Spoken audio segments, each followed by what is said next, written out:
Okay, this is the destined time, so we'll begin the second session of the international conference. Good morning, Saudi Arabia, and good afternoon, Singapore, and also my greetings to ladies and gentlemen, my dear colleagues, and all the audiences on YouTube online. I am Ki Yong-jung, the Vice Head of HK+ National Strategies Research Project Agency for the National Research Foundation of Korea at the Center for International Area Studies of Hankuk University of Foreign Studies. It is my honor to take the role of chairman in this meaningful international conference. This conference is hosted by the Korea Environment Institute, Center for Environmental Information of North Korea, and HK+ Research Project Agency, and the ICT Fishery Resource Management Research Institute at Chonnam National University.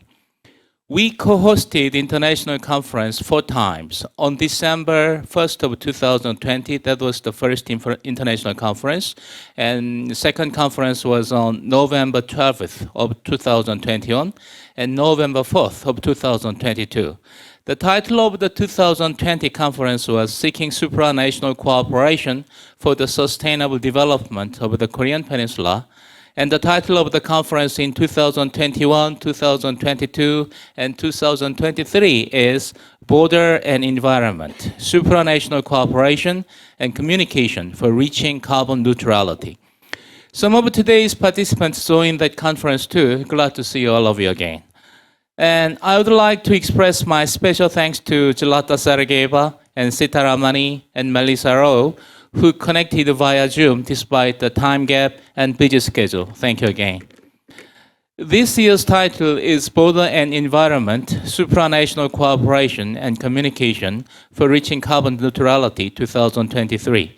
We have 5 presenters and 5 discussants from 6 different countries today, and let me briefly introduce them one by one. And if you want to know them more precisely, you can find their resume in the profile book, which was distributed at the reception when you registered. Okay, the first presenter is Ms. Zlata Sergeyeva from King Abdullah Petroleum Studies and Research Center. And the second presenter is Naomi Hyunju Chi from Graduate School of Public Policy at Hokkaido University. And the third presenter is Sita Ramani from Energy Studies Institute of National University of Singapore.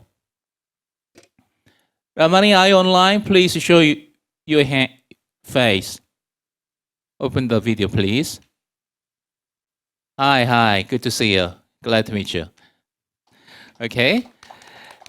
And the fourth presenter is Chen Yi-chun from Chinese Culture University at the Department of Land Resources. And the last presenter is Melissa Yu-Sing Lo from Center for Nature-Based Climate Solutions at National University of Singapore. Are you there? Okay, glad to see you. I'm glad to meet you. Thank you. Okay, and we have 5 discussants. I will introduce them one by one briefly. The first discussant is Kim Do-hoon from Hankuk University of Foreign Studies.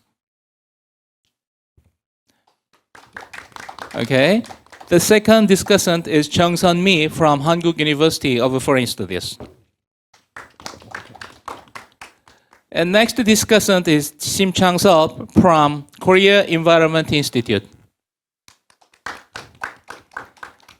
And next discussant is Professor Lee Sang-hyun from Jeonbuk National University. And last but not least, our last discussant is Mr. Sakaguchi Hirohiko from Mainichi Newspaper of Japan. Okay, thank you all of you for your participation. And we have such various topics today, and I'm sure that it will give us a chance to think of the carbon neutrality and future cooperation of the global society for reaching carbon neutrality. Regarding the presentation order, Ms. Sergeyeva would be the first, and after that, one by one, following the list at the profile book. I will give 22 minutes to each presenter for the presentation, and the discussants can have 10 minutes. We don't have designated discussant today, so you can freely express your opinion regarding the manuscript. And please be sure to keep time. I'll give you an allot when you have just 5 minutes to go. Okay, and after all the presentation, the discussants can take their part, and after that, I will give 5 minutes to each presenter to answer the question and comments of the discussants, and I'll wrap up the session. Okay? So let Mrs. Lata present first. I will give the mic to Mrs. Lata Sergeyeva for the first presentation, please. Thank you very much, dear Professor Jung, dear colleagues. It's a great honor for me to speak here today. So let me share my screen. So today I will start talking about how producer and consumer relations affect oil and gas industry and its perspectives to achieve carbon neutrality. And to start with this topic, I would like to show you a very interesting graph. It shows the deliveries of so-called carbon neutral LNG or liquefied natural gas, whose producers took care of its emissions. As you can see, it first appeared in the market in 2019. In 2020, even despite the pandemic, it was growing. In 2021, it seemed like a huge promising market with 34 cargoes being delivered. And a lot of analysts were talking about carbon neutral fuels becoming the future of the oil and gas industry. But what happened next? In 2022, you can see on this graph, only 4 cargoes were announced, and in 2023, even less. So my question to you, before we start talking about this topic, please keep this picture in mind, and together we'll try to answer how producer and consumer cooperation affected these dynamics. Because yes, we can partially say that, oh, it was crazy natural gas prices that took place starting from the second half of 2021. But during the course of the presentation, we will figure out whether it was the only factor or no. So let's talk about carbon neutral hydrocarbons in general. What is it? How did this concept was born?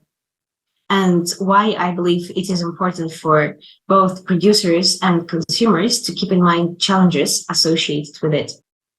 So, as I have told you, the idea of carbon neutral hydrocarbons appeared in 2019, and it was seen as a perfect middle ground between the needs of the exporters who were struggling with achieving their net zero targets, who were scared about the carbon pricing, different other carbon regulations, and as a result, the perspective of of the huge fall in their respective revenues. At the same time, carbon neutral hydrocarbons attended to the interests of the importers, who were also thinking about how to meet their net zero targets without disrupting their energy security, and how to support the generation from the renewable energy sources, which can be unstable due to the weather. So carbon neutral hydrocarbons, which are basically same hydrocarbons that we know, like same liquefied natural gas or same pipeline gas or same oil, LPG, diesel, but its emissions, the emissions of this product, were taken care of. As a result, it is claimed to be carbon neutral. However, as the market has been evolving over the years, it became clear that the market has several problems associated with the concept of carbon neutral hydrocarbons. First of all, there was no commonly accepted definition because there was lack of cooperation between the producing side and the consuming side. It's literally all the deliveries, it happened case by case. So as a result, producers managed different emissions for different elements of the value chain. Some looked only at the emissions from transportation phase. Some looked only at the upstream phase. Also, they managed different kinds of emissions. Some were paying attention only to CO2, less producers to CO2 equivalent. However, these ways to achieve this carbon neutrality, they were the same because all the producers decided to procure or use carbon offsets from their own portfolio to offset the emissions. However, there is a bunch of other solutions we're going to talk about later, which can actually also help you achieve carbon neutrality without disrupting its credibility. So as a result of using different offsets, and very often the logic of the producers and consumers were to go for the cheapest option, the quality of offsets became questionable because there were a lot of scandals associated with the trust linked to these offsets, and also some of the offsets were outdated. And also during these deliveries, unfortunately, a lot of producers didn't think about the long-term decarbonization strategy of the company. They thought that delivering just one cargo will be enough to claim that they're moving towards their carbon goals. So speaking about all these problems, we can say that, that they can be united under one big umbrella problem. No global standards, because producers and consumers were in sort of isolated bubbles and they did not work together to develop those standards. There were two attempts to develop standards, like for example, by the group of international group of LNG importers, and also by some industry participants. However, it still has not become the obligatory or like widely accepted standard. Only one cargo was delivered using this standard.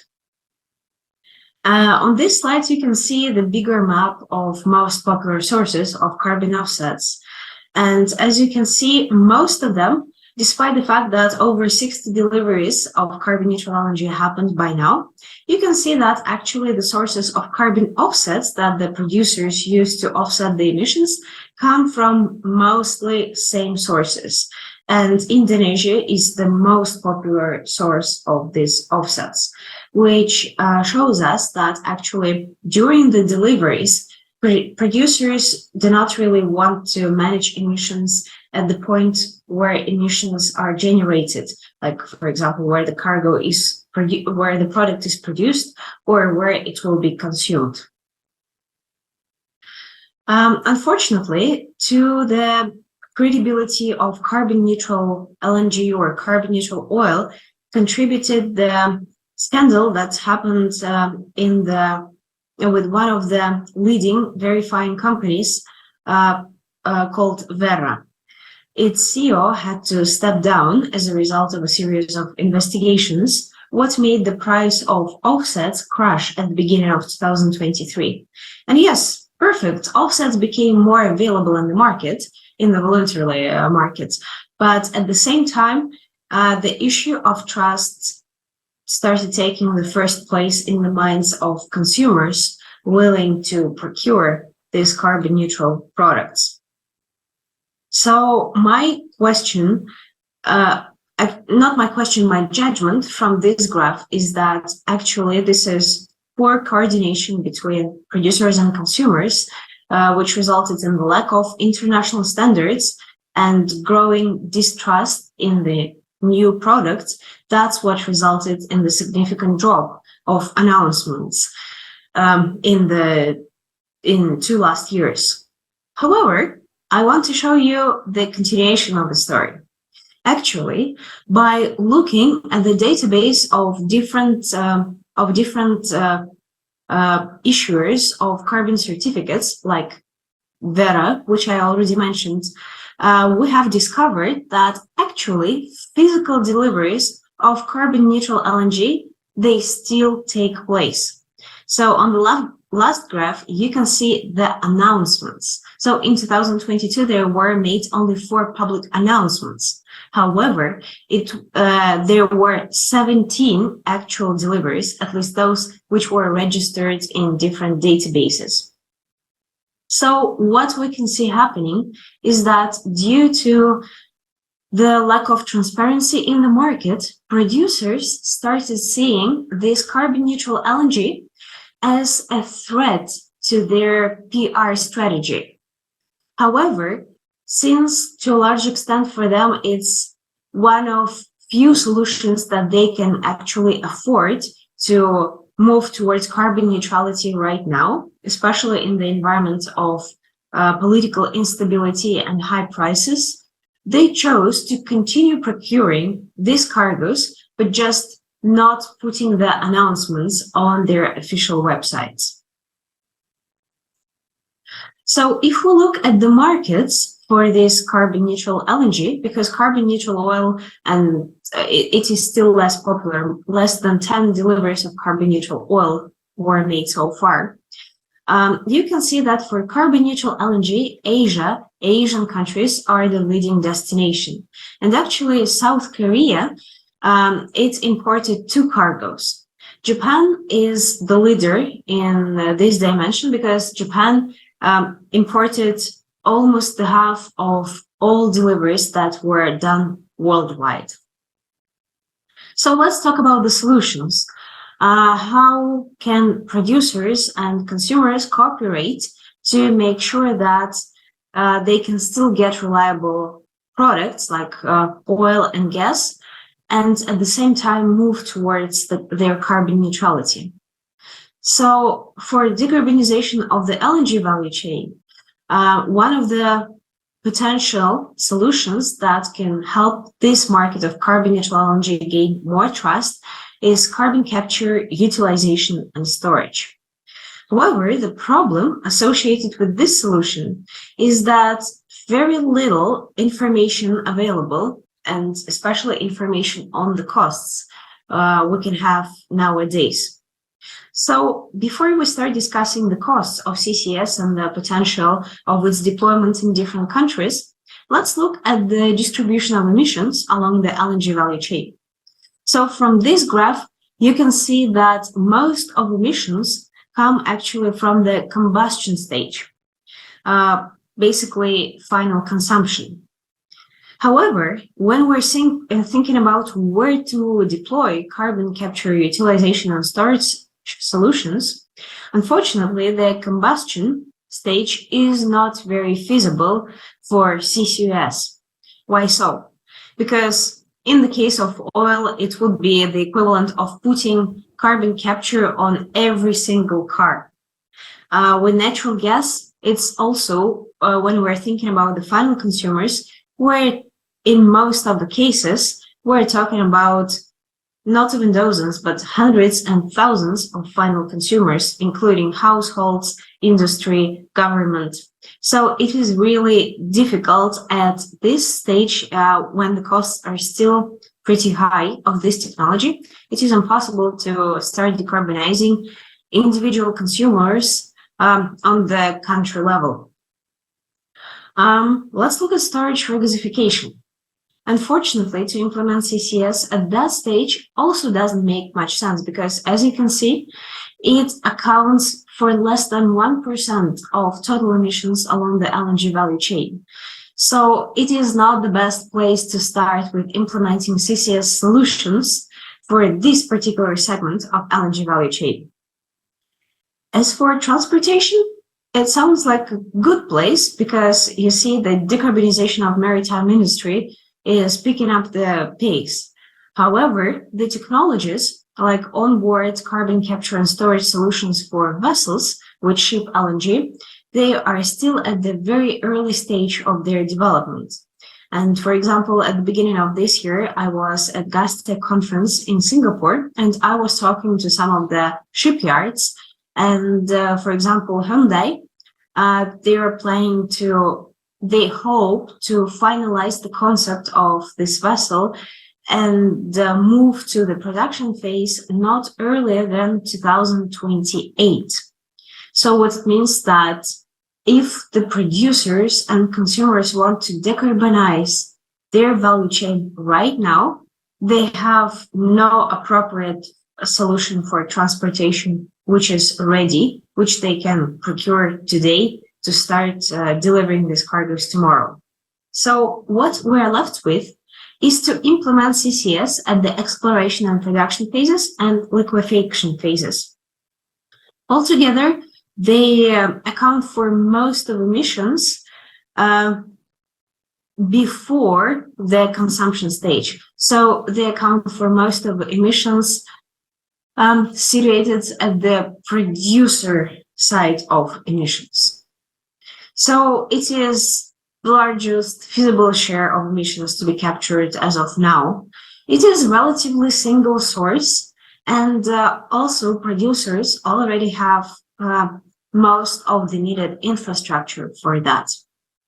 So that's why we decided, by analyzing CCS, we decided to focus on that element of the value chain. Unfortunately, for this study, we didn't have enough sources because, as you can see, globally, as of now, there are only 12 operational facilities, CCS facilities, related to the processing of natural gas. And only 3 out of them are related to liquefied natural gas. So yes, there are lots of conversations about CCS, but it still has a long way to go, because even getting data for the analysis is very difficult, because even those facilities that exist, it is really difficult to find open data. So what is the cost of this solution? So the global average cost of capturing CO2 stands at around $51 per ton of CO2. And the cost of storing CO2 globally is at around $13 per ton. So for this research, we took 2 approaches simultaneously. First, we looked at the costs for different LNG producers to implement CCS based on the carbon intensity of their LNG. And on the second step, which is approach number 2, we also decided to use country-specific factors, for example, electricity cost or labor cost, or the availability of the land for large-scale CCS solutions, to adjust these costs for country-specific, for particular countries. So here on this graph, you can see the intensity of emissions from the different producers. And as you can see, Algeria is the most emitting, is the highest in terms of carbon emissions. And Russia and Qatar are the lowest, are the producers with the lowest carbon footprint. However, as we understand right now, Russian LNG can be seen not very attractive due to geopolitical reasons to many customers. So that is why talking about implementing large-scale CCS in Russia for the benefit of the global community is a challenging topic right now. So let's look at the costs. If we look at the costs from the point of view of just emissions intensity, without taking into account the country-specific factors, we can see that the cheapest solutions will remain Russia and Qatar because of the carbon intensity of their LNG. And the United States and Australia also stand relatively close to them. However, if we add up regional factors, the cost curve changes a little bit, because we can see that Australia, which was on the previous slide, you can see that Australia was the third in terms of the costs. You have 5 minutes. Thank you so much. Yes, but due to a lot of issues associated with labor costs, like all of you heard about the strikes happening at the LNG facilities, Australia actually becomes the most expensive place for implementing CCS solutions. Why this graph is important for us during this conference?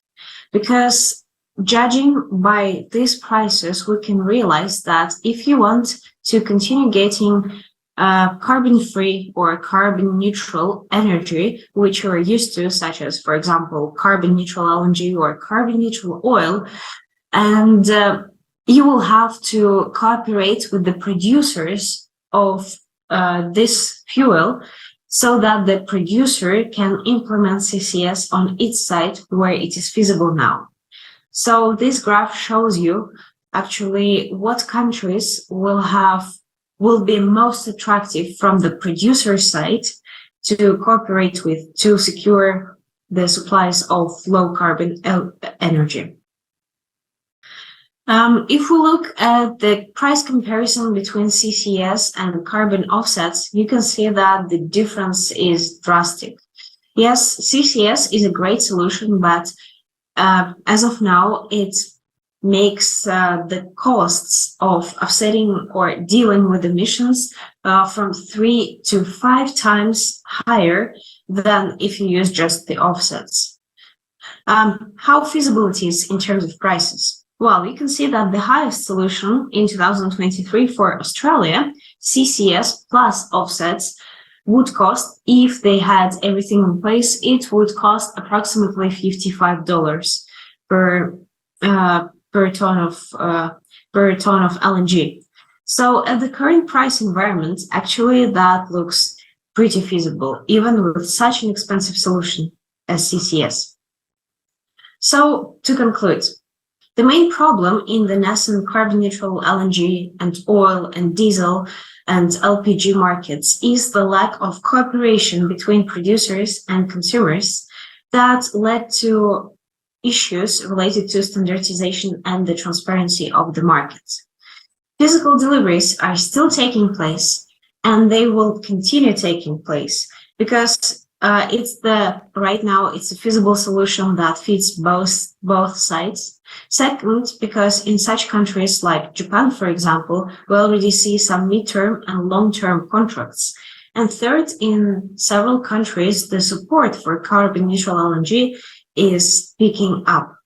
We also see that other fuels start taking this trend of becoming carbon-neutral. However, if we're speaking about other technologies that can afford us to become carbon-neutral without relying only on offsets, it is mostly reasonable to look at the CCS on the point of production. Right now, it is a costly solution, but hopefully, if producers and consumers cooperate in a way that producers highlight the interest in such products and are willing to commit with long-term contracts, producers will go that route, and sooner or later the costs will decline. And even now, this solution is still affordable, which gives us hope for the future. Thank you so much for your attention. That is the end of my presentation. Thank you, Ms. Sarayeva, and thank you for keeping the time. I'm sorry that I cannot give you much time, but we can talk about that when we discuss the theme. And Ms. Sarayeva gave us very valuable insights regarding the possibility of cooperation between producers and consumers, and she pointed out why the supranational cooperation is really important in saving the energy and solving the energy problems. Okay, the next presenter is Naomi Hyunju Chi from Hokkaido University, and the title of her presentation is Living in the Age of Anthropocene, Zero Carbon Hokkaido and Local Initiative for SDGs in Hokkaido, Japan. Please. Yes, thank you very much for the wonderful introduction. Thank you to the organizers for inviting me to this wonderful conference. I'm just waiting for the PowerPoint too. Yes, so thank you very much. Thank you to the staff for helping me out with the PowerPoint. So today, I've actually submitted a paper. Sorry, it was kind of late, but I have a paper in the proceedings. So I thought you would already have access to the paper itself. So I'm not going to repeat what I wrote, but I wanted to share with you a couple of the insights that from where I live in Hokkaido, and we'll try to keep time, and I will make sure that I will be within the 20 minutes. So next slide, please. All right, so just briefly, I've already been introduced, but I wanted to just let people know, I think many conferences, you find a lot of academics doing the same thing, but I'm going to give you my excuses first. I'm actually not, I don't work on environment itself, but my actual research area is on the gender issues and minorities issues in East Asia. But one of the key words that I work on is human security, and from that perspective, I work a little bit on sort of environmental issues and SDGs in Japan. So that's kind of where I come from. So my background is not natural sciences. I'm a social scientist, a political scientist by training. So if you could bear with me, and I hope that I will be able to share with you some of the insights that I have from the region that I live in. Okay, so today's content, I'm going to talk a little bit of climate change post-COVID, and I will briefly touch upon the Hokkaido government's zero carbon initiative.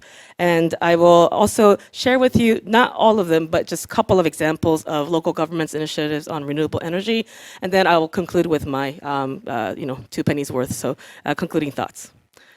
All right, so if you look at so most of the photos that I have here are in Japanese, but I will explain.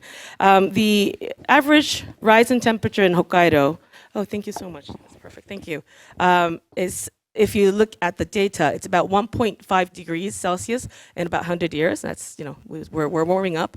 And just to give you some actual numbers, for instance, this summer in August, this is August 23rd, we recorded the highest temperature in Sapporo, which is a city in Hokkaido. So many of you probably know Sapporo from our beer, Sapporo beer, yeah. So we are on the northern side of Japan, and the average summer used to be about 25, 26. Now we recorded 36. And so you can see that we are getting hotter, even in Hokkaido. And if you look at some of the other sort of issues, such as so the effects of climate change include, first of all, health issues, health risks. So we've had our spike in in heat strokes, and if you look at the number, just while we had the hottest temperature in Sapporo that week, August 21 to 27, 935 people were rushed to the hospital because of heat stroke. And in Hokkaido, obviously, we have physical education in our schools, and children were not able to play outside or have PE outside. Why? Because it was way too hot, and these kids were getting heat stroke. So usually, they have 3 to 4 hours of activities outside. Now they do it in the hours have been decreased, and it's like 1 to 2 hours. And they try to make sure that they have the PEs and all the activities in the morning when it's a little bit cooler. So the schools had to readjust or adjust to this high temperatures. And it's not just the elderly people that are being affected by heat stroke, young kids, because they don't, they're very active and they don't realize that their body heat is getting higher and higher. And so we had a series of massive heat stroke and people being rushed to the hospital. Also, we had a change in our ecosystem. Just to explain to you just a couple of things that I've noticed in the last few years. For example, we've had our share of avian flu. In the past, that wasn't a problem. It wasn't an issue in Hokkaido. But now, every year, we have to kill our chicken because of avian flu. Also, the catch, yeah? If you look at the fish that is now being caught around Hokkaido is completely different than what we used to be able to fish, say, 20 years ago. We used to be able to fish mackerel, 꽁치 in Korean, yeah? 산마 desu ne. Also, we were, salmon also is very big in Hokkaido, but because of the rise in the sea temperature, we're not able to catch these fish. They're going actually up north, further than Hokkaido. And so that's why it's difficult to catch these fish. And the fishery, of course, the fishing industry is a huge industry in Hokkaido, yet they're suffering because they're not able to catch the fish that they used to be able to catch, yeah? Also, we have had a share of damages due to deers and bears. So, if you, even in Sapporo, Sapporo is a city of 2 million people. And we have bear sightings within the city because we are living closer and closer to the mountains, yeah? And so the bears come down to the city. the reason why the bears in general tend to be very scared. They're scared of human beings, so they usually don't come out to the city. But because they don't have any food in the mountain, right? They usually eat acorn, 도토리, yeah? 도토리, the acorn, 동그리 ですね. But there's a lack of acorns in the mountain. So where did they go? They come to the city because they can't find any food. And so in the city, they go through people's trash. But if you go to some of the other areas of Hokkaido, they attack the cattle farms. So they have huge damages in farms, cattle farms. They eat the cow. Also the deers, right? The deers come out and they eat the grass that's for the cows. And so it's detrimental to the ecosystem. And we are now facing new threats because of climate change. And next, I want to just briefly talk about, so I've mentioned all the negative factors, but there are, and it depends on who you talk to, but there are some maybe positives or new potentials or possibilities. For instance, in Hokkaido, we were not able to grow rice before because it was too cold. So we're above that northern latitude where we can grow rice. But because of climate change and with the rise of temperature, we have one of the best rices in Japan right now. So for instance, we have this brand called Yume Pirika, which is one of the best. It's been awarded all these prestigious awards. We also have one of the best sake. Japanese sake is made from rice, yeah? And so we have one of the best sakes because we're able to grow rice. Also wine. Japan is not a wine producer, but because of climate change, we now can grow grapes for wine. And there's a little small town called Yoichi, which is about an hour away from Sapporo, and that's where we produce our wine, grapes for wine. And the wine that we produce in Yoichi is 12% of Japan's production of wine. So that's quite a bit. And the reason why we can have now Pinot Noir, so Pinot Noir is that red wine that I think everybody knows. It's very nice and tasty. But we weren't able to grow Pinot Noir because it was too cold. But now we can. And so all these sort of new, I don't want to say potentials, but there are sort of some merits of climate change, and some of our government officials and also our politicians are kind of playing up on that. Well, climate change, yes, it's bad, but it's bringing us some new potentials. That's kind of the discourse we have in society, which obviously can be a dangerous discussion. But anyway, I just wanted to let you guys know that this is sort of the case. Okay, the initiatives by the Hokkaido government itself. So since the adoption of Paris Protocol in 2015, of course, all countries, including Japan, have implemented some sort of zero carbon initiative, right? Japan is the 5th largest emitter, so obviously, they really need to work on their emission, reducing the carbon dioxide emission. In October 2020, our former Prime Minister Shinzo Abe, he announced that Japan will achieve zero carbon by 2050. And many laws were revised. The revised Act on the Promotion of Global Warming Countermeasures, they were updated, and the Act on the Promotion of Global Warming Countermeasures was adopted. And in 2000, the government itself declared the 2050 carbon neutral declaration and this was mentioned in the Prime Minister's policy speech on October 26, 2020. And since then, of course, our local government, our Hokkaido government, at the local level on March 2020, announced that its goal of virtually eliminating greenhouse gas emissions by 2050, and they will address the climate change issues from a long-term perspective. And in March 2021, they formulated the Hokkaido Global Warming Prevention Promotion Plan. And Hokkaido is very different than some of the other areas in Japan because we rely on agriculture and also fishing. And we have a lot of potential in terms of renewable energy and forest sinks. And so the government is now initiating plans to simultaneously promote decarbonization along with economic revitalization and also sustainable regional development. And we have put it into a package called Zero Carbon Hokkaido, and we're trying to aim for that for 2050. Now, in terms of the midterm goals, in addition to taking into account the measures, policies, and reduction targets set forth by the national government, the Hokkaido local government has also announced that its reduction target of greenhouse gas emission by 48% in 2030. That's our midterm target. Okay, next, I want to talk a little bit about our new energy resource, or renewable energy resources. So, as I just explained, we do have abundance of new energy sources. Now, Hokkaido is rich in various energy sources, including solar, wind, biomass, geothermal, and coal, and it has, in our opinion, the greatest potential in Japan, especially for the utilization of this new energy. Now, many initiatives are being put forth for local production, for local consumption of energy, and many concepts have been raised in the wake of the feed-in tariff system. Now, let me just explain to you what some of the Hokkaido's potentials are. One is wind power generation. It's number 1 in Japan. So onshore wind power accounts for 51% of the nation's total potential for introduction, and offshore wind power, including both land-based and floating wind power, accounts for about 29%. And next, let me just look at, wanted to go through the list. So I just explained to you wind power. Next is small and medium-sized hydropower generation. This is also number 1 in Japan. So riverine hydropower accounts for about 10% of the nation's total potential. We also have geothermal power generation. It's number 2 in Japan. And solar power generation, again, number 1 in Japan. Solar power amounts to about 25% of the national total.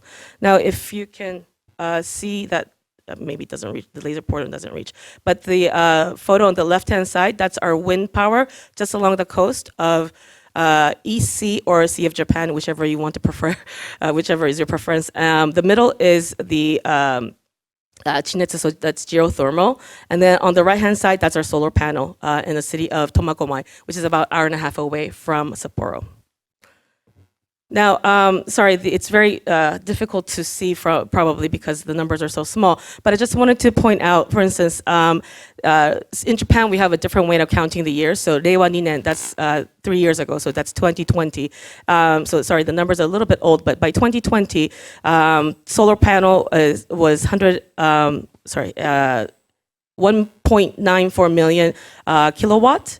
The wind power is 590,000 kilowatt, and then just biomass also is 14,000, right? And so you can see the amount of the wattage of the solar power and wind power and biomass. They're especially those three have increased dramatically since year 2016. Now, next. Just to show you some photos of our solar power and wind and also biomass. So solar powers, we have tons. So Hokkaido we have our mountains and we have our rivers. Also, we have our plains as well. So there's an area, Tokachi area, which is right here in the map, right here on the left-hand side. So that area is very flat. And so that's where we have our solar panels. And it's you can see the kilowattage, but 1,000 kilowattage in this area of Tomakomai, and also the greater Tomakomai is about 111,000 kilowattage. And next is wind power. Most of our wind powers are just along the, again, Sea of Japan or East Sea, whichever you want to call it. That's where we have most of our wind powers because the wind comes from the west. And so if you go to Soya Misaki is the northernmost part. That's the northern area where we have our wind power. It goes all the way down to Hakodate area. So all along that coast, right, of the East Sea or Sea of Japan, we have our wind power. And the amount implemented up till today is about 590,000 kilowattage. And lastly, biomass. There has been a lot of concentration and a lot of focus on biomass these days, simply because in Hokkaido, we have our cattle farms, right? So biomass uses animal waste, and because we have our share of cattle farms and pig farms, so there is a lot of potential in using animal waste for biomass. And the cattle farms, of course, are in these areas, and that's where many of the biomass is being tried out in Hokkaido. And the amount implemented to this day is about 140,000 kilowattage. Okay. Lastly, I just wanted to, I've explained to you that we have a lot of potential, but that's just half of the story, of course. We still have a lot of challenges that we need to face. For instance, I just explained that there's a lot of potential for renewable energy, but that doesn't mean that it's actually making a profit, or actually it's not as stable as I make it out to be. We still have sort of instability of renewable energy. We still have challenges to transmitting the power. Like system capacity is not high, and so that's one of the challenges that we have. Even though we produce power, we can't transmit it. So if we can't transmit it, then it's pretty inefficient. In terms of wind power, there's a lot of focus on wind power and also biomass. But for wind power, we have so many issues with bird strike, because that's Hokkaido, as you know, we have a lot of migrating birds, right? And we have had problems time to time with bird strike, and we have tried different ways to see if we can improve the situation by painting it red, or trying to avoid the flying route of the birds, but we still have the share of problems with bird strike. Also, with the offshore wind power, there is a lot of hype about offshore wind power, but there is a lot of opposition from the fishing industry, and so we still need to figure out how to mitigate that. In terms of biomass, now we do have a lot of potential in biomass, because we have so many of our we heavily rely on the cattle farms in Hokkaido, but it's still not very efficient and not very effective, because we still are lacking funding. Because as I understand, biomass, you take the biogas and then you can turn it into methane gas or methanol, and then you can use that for plastic and various things. So if we can get that up and running, and if we can stabilize it, of course that would be great in terms of renewable energy. But again, we're not at that stage yet. We're still trying trial and error in terms of biomass. And then last thing I wanted to say, I'm just going to throw it out there. So Hokkaido has a lot of disadvantages, but we also have our own advantages. And that's why we are able to work. I mean, our local governments are trying to take very innovative and creative ways towards countering climate change. And it's not just about the environment. It's not about environmental issue itself only, but for instance, for Hokkaido, because we are one of the regions where we are rapidly depopulizing. The aging society is one of the situation in Hokkaido is one of the worst in Japan. So for various local cities and local towns, it's also part of their city planning as well, so to attract more people to their city. It's also to revitalize the local areas. So it's sort of a part and parcel, it's a package, right? Yes, we will work towards trying to improve our environment, but it's also part of our city planning and also revitalizing our local areas. I always have this question when I work on environmental issues, when we say SDGs. Now, SD, the S stands for sustainable, and D, it stands for development. But the premise of SDGs is that we are going to grow, that we're going to continue to grow. But is that really what we need to do? Should we develop even more than we are developing now? We all think that capitalism or neoliberalism is the way forward, but maybe we can just stop and think, is that really the way we want to go? Because if that is the way to go, then obviously we have to come up with new technology to protect our environment. But there's also another option, is to slow down. Maybe if you slow down, then the situation may improve a little bit more. There's a Japanese word, setsuyaku. It means to conserve, right? To use less, right? I think everybody does this, but we probably leave our computer on when we leave our office. We leave the lights on when we leave our office. But it's these small things, right, that we can do every day to conserve, to setsuyaku, to use a little bit less. And maybe And maybe that's also another alternative to what we're talking about today. So with that, I would like to end. Thank you very much. Thank you, Professor Ji. As we are living in the age of Anthropocene, we human beings are destroying all the things. So sometimes I think that sustainable development should be replaced with the word sustainable improvement. Instead of development, we can improve something. And Professor Ji pointed out the need of local planning and local vitalization by taking the examples of Hokkaido. And I really think about that. And our next presenter is Dr. Sita Ramani from Energy Studies Institute of National University of Singapore. Her title is Challenges of Renewable Energy Application in Rural Developing Country, Case of Solar Water Pumping System in Indonesia. Please, Dr. Dr. Ramani. Yep, thank you. I'll share my screen.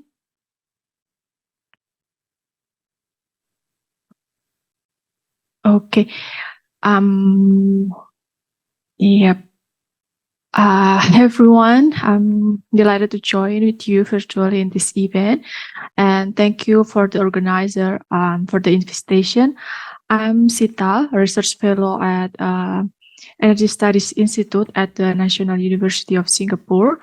ESI is a research center or think tank on energy policies and energy-related issues. Today, I'm going to share with you about challenge and renewable energy application in a rural developing country. The big topic of my research is about solar water pumping system in rural community in Indonesia. And today, I'm going to share a part of this research related to evaluation of post-construction project operational and management. This is the outline of my presentation. First, introduction, and then literature review methods and result discussion. Finally, the conclusion. Okay, first of all, rural water sector Indonesia. Indonesia is a developing country, and like other developing countries in the world, have inadequate access to basic drinking water. As this graph shows, in 2022, for about 50 million rural population in Indonesia did not have access to basic drinking water. Indonesia is an archipelago country with a population of 278 million people. And the rural area in Indonesia is, the rural population is 42% of this total population. So a lot of people live in rural area, and delivery service of many basic service in this rural area has its specific challenge, because Indonesia as an archipelago country across the region has different challenge of geographical situation, and also it is governed under 514 local government with different levels of capacity and resources. Distributed water system mostly use diesel powered pump and in rural area, while in urban area mostly it is governed by the local government using a centralized system. So distribute water system using diesel power pump is typically used in rural area where water utility is not available. Renewable energy technology is an interesting option for water supply in this situation. And first of all, a basic introduction about solar water pumping system. So this is could be an ideal alternative for remote village that lack of energy access and water supply. So it employs this solar PV to generate power, and then which used to like move this pump to pump the water into one big water reservoir. Renewable energy generate power from sunlight, from sun, and it has a direct benefit of affordable water supply. Literature review from other system, this solar pump in other countries shows that it could operate for 10 years, like in Mexico, in 15 years in a case in USA. So it is a reliable and mature technology. Compared to other systems, solar pump has advantage in environmental side, not rely on grid electricity and fuel supply. In comparison to diesel pump, for example, diesel pump has high fuel cost, and also it emit carbon emission. And for grid connected electricity pump, it is highly dependent on grid connection. So where the remote rural area doesn't have this grid connected system, then this pump cannot be operated. So solar pump is a very interesting option for remote rural area in Indonesia. The number of solar pump projects in Indonesia is unclear. However, it is estimated that there are 189 projects across Indonesia during 2005 until 2018. In this map, we can see, so this is the bivariate map of electrification to drinking water ratio. So in this map, you can see that solar pump is built in regions with low electricity and water access, such as this region in East Nusa Tenggara, as well as regions that have good access of both electricity and drinking water, such as Java Island. Solar pump has become an interesting alternative in many villages across region in Indonesia. In this graph, you can see that the number of projects continues, but the project evaluation is lacking. Empirical studies and scientific evidence on project evaluation is very important to continue the program delivery and policy making in longer term. And so in this research, I'm focusing on this evaluation aspect. As I've explained before, this is my grand research framework. So the huge title is Assessment on Sustainable Management of Solar Water Pumping System in Rural Communities in Indonesia. And today I'll present about this part and evaluation of post-construction project operational and management of solar pump. I use an approach, data collection approach, by semi-structured interview to meet the management team of solar pump. And on the other part of my research, I interview the beneficiaries and also local government and the implementing organization. In this presentation, the objective is to assess project constructions, operational and management from the point of view of the management team. Okay, move forward to the literature review and methods. Solar pump project was implemented through stakeholder collaboration. So solar pump is implemented by this implementing organization, such as international donors, government agencies, universities, and non-profit organizations. And local community participate in the project during project development, and they receive this capacity development, such as training during the development process. And after the construction finish, there is a group of a local community called Community-Based Organization, or CBO, who's got the responsibility to handle the project after the construction finish. So typically, the implementing organization do a transfer of a responsibility to them to manage the system.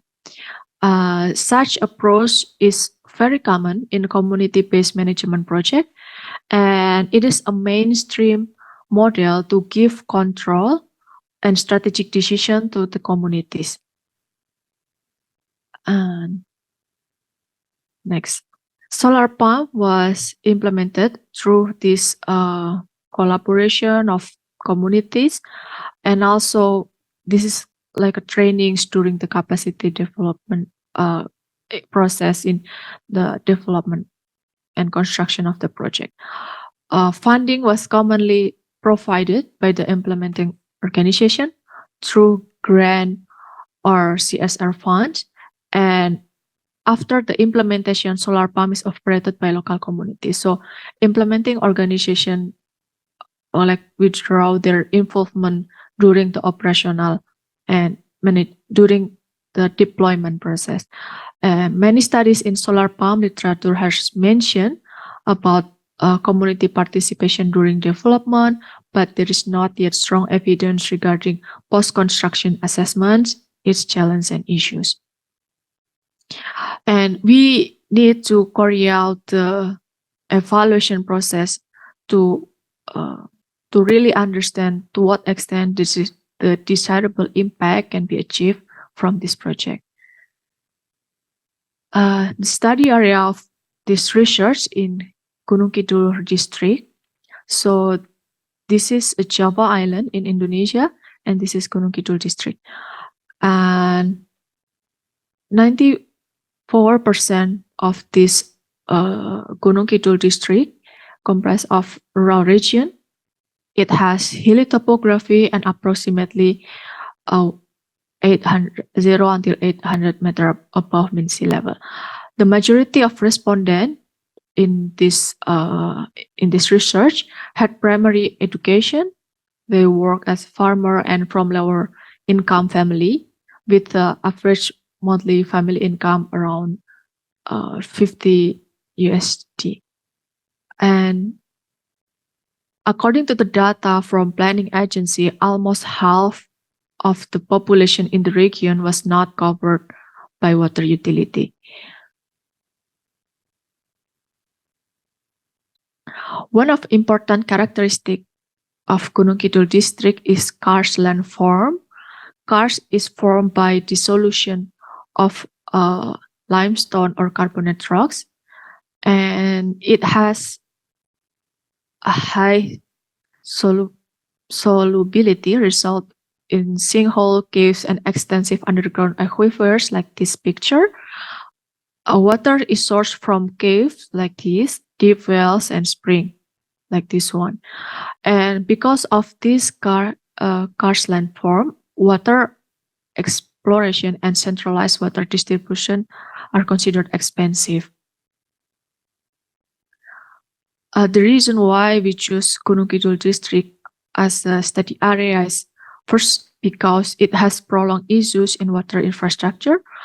The karst landform caused this very extreme condition during the rainy season and dry season. So surface water is often situated off-grid and far from settlement. And to explore water source like deep water source, it's very deep, like 100 meters below the surface. And the respondent common method to get water are to buy from water truck, like this one. This is sold by private sellers, which considered expensive. And or they take water directly from from river by walk or motorcycle with the distance for about 1 kilos, or use rainwater collection. And second reason is because solar pump has been replicated in many villages in this Gunung Kidul district. 9 solar pump project was built in this region, and the water used mainly for domestic consumption. Some of the project has accessible secondary sources, which are very crucial as a starting point for this investigation. So that's the third reason. So in this research, I visited 9 solar pump projects from Klumpit, Ploso, Mengkoran, Gabuk, Sureng, Banyumeneng 1, Banyumeneng 2, Pendowo, and Karang. So this is the name of village in this Gunung Kidul district. This project was built on different year and also by different implementing organization. The study includes point of view from the communities, and the reason for this approach is because first, impact evaluation focus on whether a development intervention had an effect on the lives of people, and second, there were various stakeholders contribute to the development, so ideally there should be a mutual accountability to promote system change. And the last reason is because previous study had yet to explore the perception of solar pump beneficiaries. The method of data collection was face-to-face interview and questionnaire survey, and several surveyors were employed during this field work. I'm going to explain about the research method. So respondent on this research is 9 people of community-based organization or CBO, 1 person from each 9 solar pump project with face-to-face semi-structured interview. And the data were analyzed through descriptive statistics and co-occurrence analysis or qualitative content analysis. The step of co-occurrence analysis are first conduct semi-structured interview and did the recording. So the interview are recorded. And the second step is to like data preparation, including transcribing the interview. And next, labeling, do a labeling of those transcript of interview, find ideas within the host, categorize the codes into codes, and aggregate them into an analytical framework. And the last step is to construct the narrative, identify connection between categories, triangulate with other documents, and discuss in the context of solar pump. The list of questions are in this scope: development process, operational and maintenance, system malfunction, support from external stakeholders, and overall impression of the project. The tools that I use is the software called Atlas-TI, and from this co-occurrence analysis is resulted in C coefficient, which indicate the strength of relation between 2 codes from 0 to 1, where 1 means the codes co-occurring wherever they are used. Next, result and discussion. And this is the overview of 9 projects. So all projects were implemented through the involvement of external institutions and donors, which are international donors, national agency, university, and non-profit organization. So local government never initiate any solar pump. In average, the lifetime of solar pump was 4 years. So there's a few short lifetime of solar pump. You have 5 minutes. Okay. And then next, this is the example of solar pump system. The project has like this solar PV installation, water source, and main water reservoir. And was not the direct home network, so the communal reservoir was used by 5 to 7 households that alternate their access to water, like this diagram. And user fee was very affordable, around less than $1 per meter cubics. And the system has no battery as well, so it will not work during after at night. Yeah.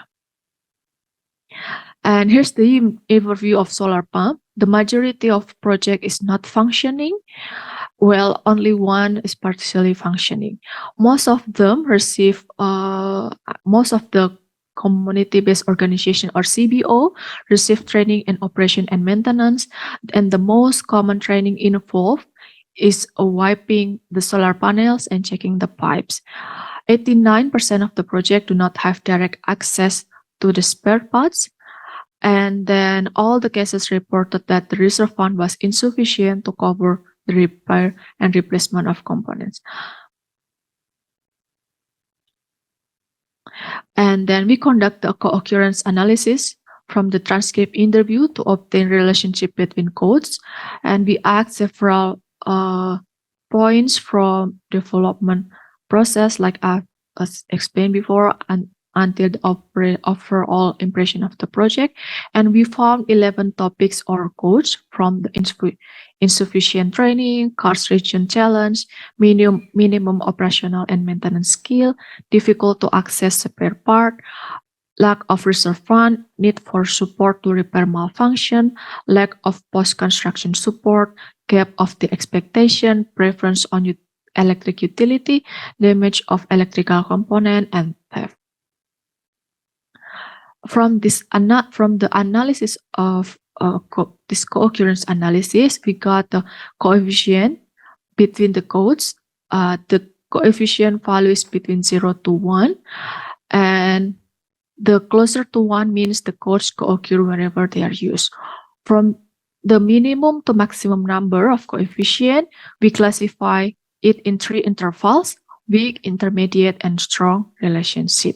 The most closely related code are need of support to maintain or to repair malfunction and damage of electrical components, gap on the expectation and preference on the electric utility, need of support to repair malfunction with insufficient training, and lack of reserve fund and damage of electrical components. The last part on conclusion.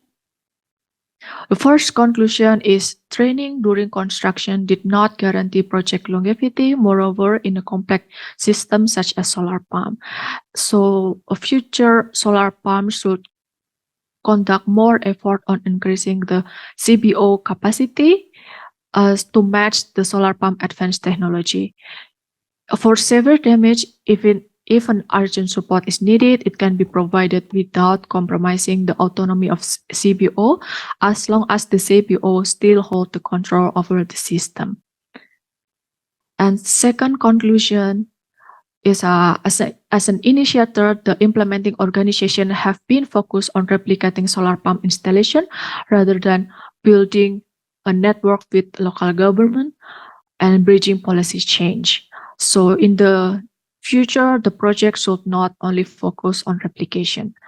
Then future solar pump at rural settings should reconsider the approach of community-based management and the trade-off between the benefit of renewable energy and the urgency of post-construction support. This is the publication for further reading, and thank you very much. Thank you, Dr. Amani. We have implemented a lot of projects regarding water preservation and water supply, but unfortunately, as you pointed out, the post-construction assessment is really needed, and we have to watch how the project has kept going on. And okay, we discussed the gas and oil, and then sustainable development, and then water things. And now we are going to look at the land. Yeah. The fourth presenter is Professor Chen Yi-chun from Chinese Culture University of Taiwan. And the title of the presentation is Examining Urban Scale Energy Governance Through Data Analysis, Impact of Occupant Behavior from Taiwan Energy Policy. Please, Professor Chen. Hi, everyone. I am very honored to join the Border and the Environmental 2023. I share my experience to predict the urban scale energy consumption. And this project during the 3 years in Taiwan. I introduced the energy consumption connect the competent behavior from the Taiwan energy policies. So this slide shows my outline. My outline divided 4 parts. First, I introduce net zero carbon emission policy in Taiwan, and the next, I introduce how chosen the urban scale in this study, and third, I talk about the questionnaire survey for the occupants' behavior on the energy consumption. Last, I talk about the energy consumption prediction on the lifestyle transition in Taiwan. So in 2021, Taiwanese President Tsai Ing-wen announced the net zero carbon emission policies and establish the net zero pathway task force. So we established the net zero pathway task force to solid and scientific foundation in 2021. This year, we modified the Act to the Climate Change Response Act, and to key elements incorporate the 2050 net zero emission target into the legal framework. So we can see the slide show the Taiwan pathway to the net zero emission by 2050. By the 5 years stage, we can see the slide. The 2 phases and to reduce the GHG emissions for the 2% and the 10% by the 2020 and 2025. The third phase toward the reducing the GHG emissions in the 2030 for the 20% the target, but in 27 year we modify the reduction the target to the 50% to the 2013. So get the net zero carbon emissions target to by the 2015. So major the strategies including the 4 strategy and as well as 2 foundations. 4 strategy including the energy transitions, industrial transitions, lifestyle transitions, and social transitions in Taiwan. Energy transitions is plays a significant process on the renewable energy initiative, such as the million rooftop PVs and the southern wind turbine programs. Industrial transitions focus on the manufacturing, commercial, and building the energy efficient practice. Lifestyle transitions focus on the people thinking the transitions, such as food, clothing, housing, and transportation transitions. Social transitions focus on the just transformation and civic engagement. So we can see the slide show this study focused on the industrial transitions and the lifestyle transitions. So we can see the importance of the behavioral changes for the 2015 net zero. According the IEA report indicate 50 emissions reduction require the deployment of the low carbon technology, such as the solar water heater and electric vehicles, but the remaining 8% reduction in the emissions concern the behavioral changes to reduce the energy demand. So in this study, I chosen the urban scale Access energy consumption on the demand side in the city is very important. And the engine-based model can explore the energy consumption. So I use the engine-based model to predict the energy consumption in the Taipei city by the 2013. Urban pattern, we can see the right-hand side, the picture, figure out the urban pattern, about the social pattern, economic pattern, and building the pattern is a very heterogeneity. Therefore, we further use the available small-scale data to assess the spatial heterogeneity of each layer on the demand side. So we chosen the Taipei City, the database, because of the Taipei City have a lot of the open data to assess the heterogeneity of the GIS. We can use a number of the enterprise income tax and the population of the young people and the elderly people left the area. We can see the slideshow. We use the Hk+Cias method to cluster the different cluster for the energy consumptions. The cluster 1 and the cluster 4 live in the sub area. These people is elderly people live in the sub area in Taipei. So cluster 2 and the cluster 3 is left in the downtown Taipei and live in the commercial land use. So we use the product box to the trend, the prediction, the overlap, the mapping. Maybe the overlay mapping is the cluster 1 and the cluster 4. We can see the circle indicate the cluster 1 and the cluster 4 overlapping for the income tax. So the first cluster 1 transform the cluster 4 in the Taipei City.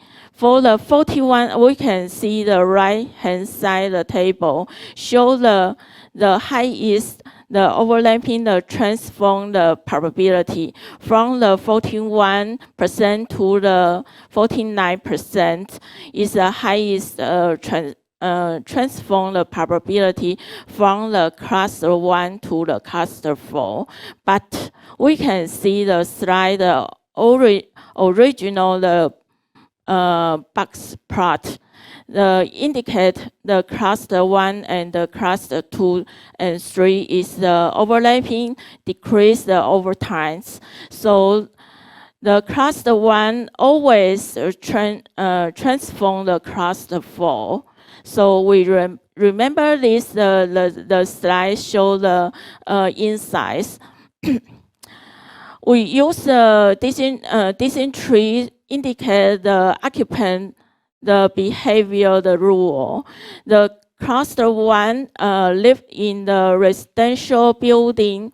The cluster 1 are the live in the elderly development area and low density population in the Taipei City.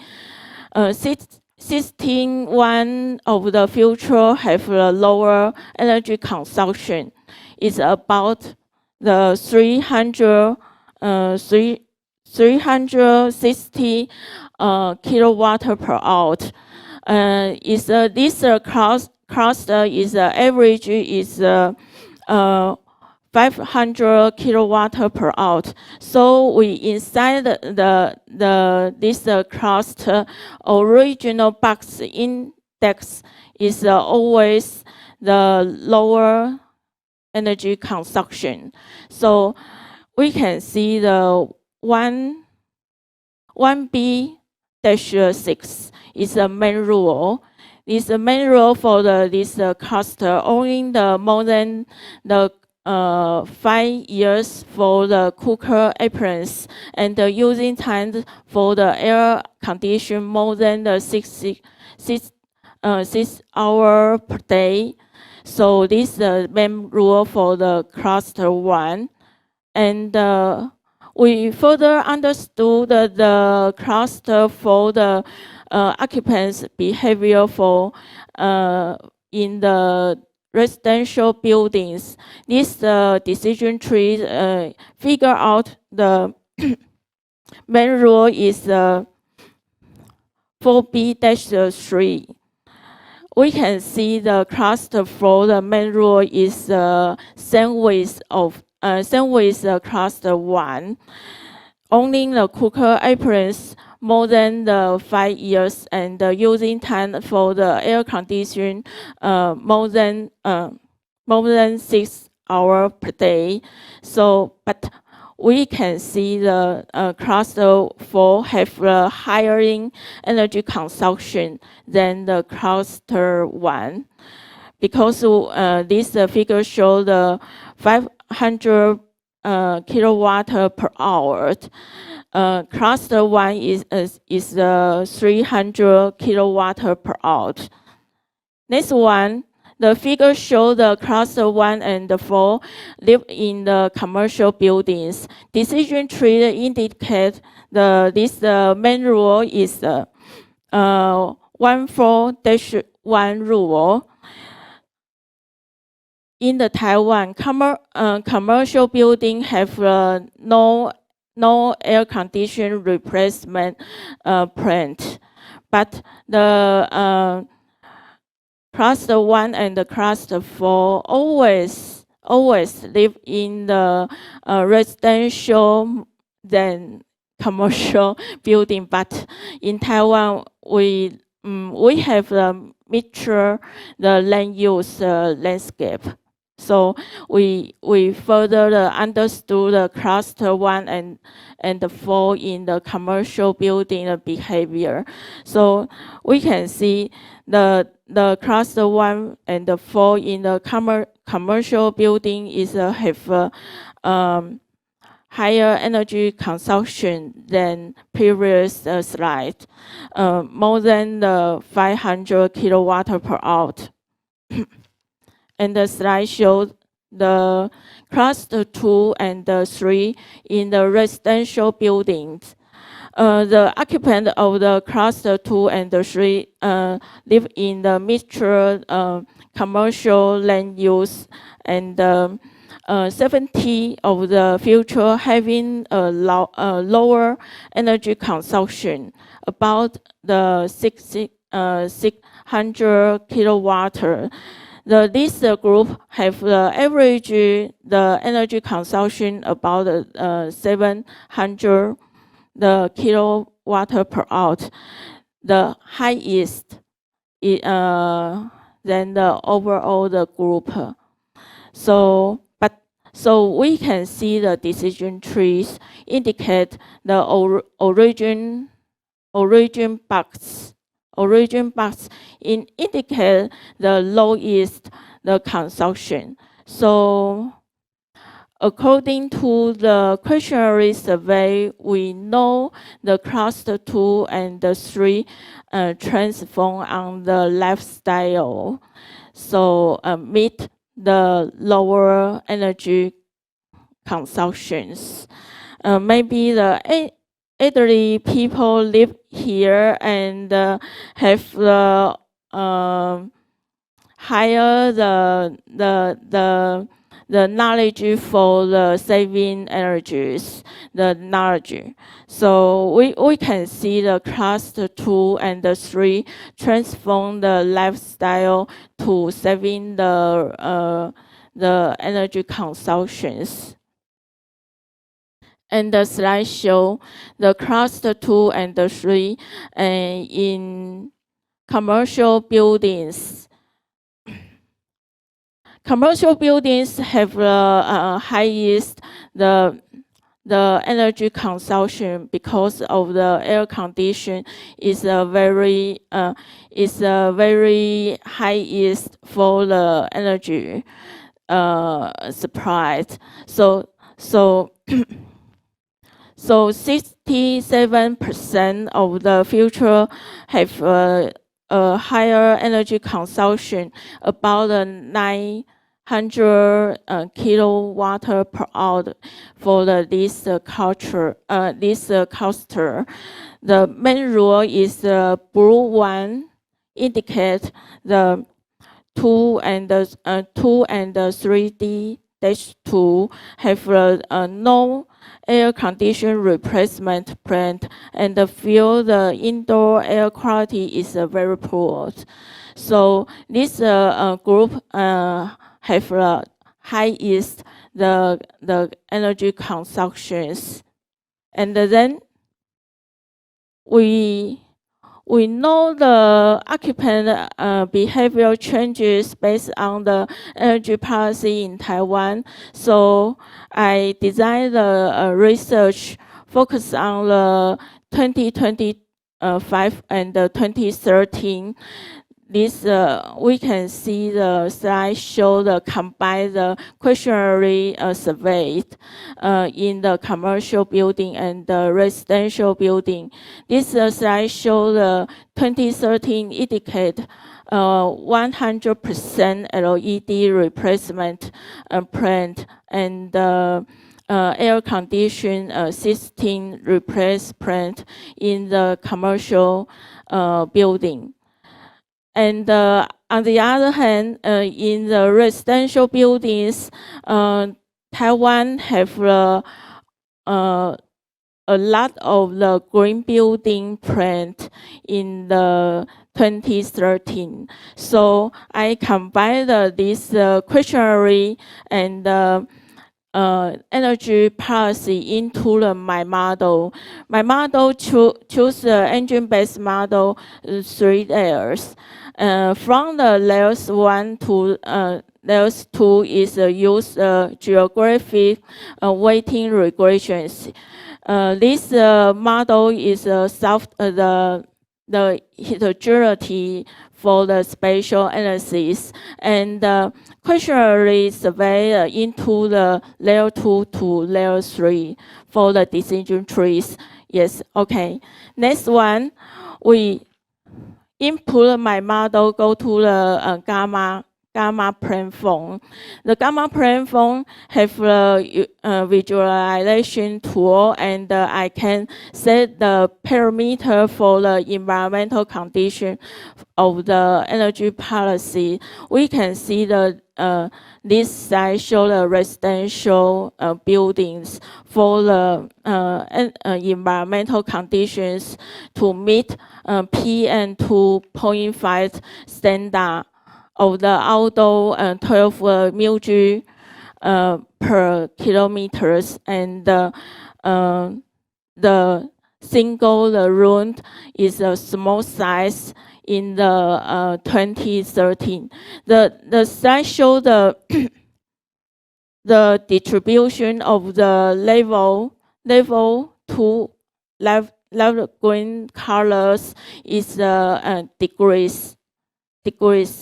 Okay, so but the prediction of the map in the 2013 in the Taipei is more than in the 2019. Next one, we modify the air condition replacement to the 13% in the Taipei city. The air condition replacement is very effective for the then the previous slide, because of we can see the light green pie chart is increase than the previous slide. So we concern the air condition replacement is useful for the building for the residential buildings, the project. Next one, we can modify the business typology to the one single room per house and the LED replacement to 100 trend. And this is not useful for in the Taipei City commercial buildings. Okay. Next one, we modify the environmental conditions and the air conditions replacement to the commercial projects. This project is useful for the commercial buildings because we can see the light green. The pie chart is increase the distribution for the in the 2013 than 2019. Okay, we can see this slide show the higher the energy consumption of the rising in the Taipei City in both the commercial and the residential sector. So this one, the red circle indicate the Xinyi and the Wanhua and the Zhongzheng district is increased in the 2013. So we concern the net zero policy is not useful for the lifestyle transitions for the Taipei City because cluster 4 is the dominant group. The cluster 4 have higher the energy consumption in here, the red circle, but the blue circle indicate the Da'an, Wenshan is a very high density commercial building in here. But my model maybe the more commercial questionnaire survey into this for modify the accuracy because the commercial building have variable inheritability in here. So in the conclusion, changing capacity behavior regarding the zero carbon policy in Taiwan is quite challenges, particularly in the urban scale energy hotspot are determined by the resident physical conditions. So according to the simulation result, the carbon reduction impact of the urban area is limited by the lifestyle and the social transitions from this result. It is recommended to promote urban carbon neutralization through the strategy like the proactive building upgrade, not the lifestyle transitions. Electrical price adjustment is very important in Taiwan, and the differentiation of the decentralized renewable energy system is very important. So this is my last slide. Thank you for listening. My address is coach.e3@gmail.com. Can contact with me. Thank you. Thank you, Professor Ji. Maybe the reason why Taiwanese people don't replace their equipment is quite simple. They are so economical and thrifty. Okay, now we are waiting for the last presenter, Ms. Melissa Yu-Xing-Lo. Glad to meet you, Melissa.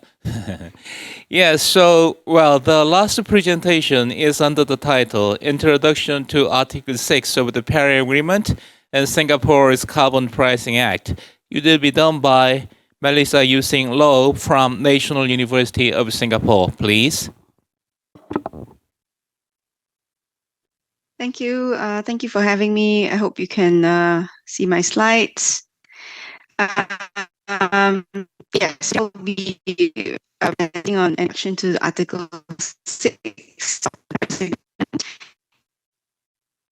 And this presentation, of course, is slightly different, I think, to what other colleagues on the panel have presented so far, primarily because I have come at it at more of a policy angle and less as an academic exercise, especially seeing that my work has mainly been in the policy space, but also as some of you have been following Article 6, this implementation of the Paris Agreement's Article 6 is still currently unfolding, right? So it's still being developed as we speak. So all of this is primarily observations as to how Singapore is implementing Article 6 of the Paris Agreement in order to achieve carbon neutrality and meeting our NDCs.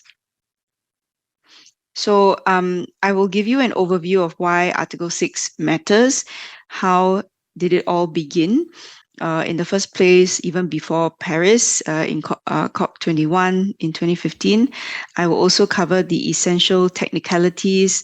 So if some of you are familiar with existing carbon market rules, of course, we now are looking at some of these rules being transitioned, so that they comply with Article 6 rules.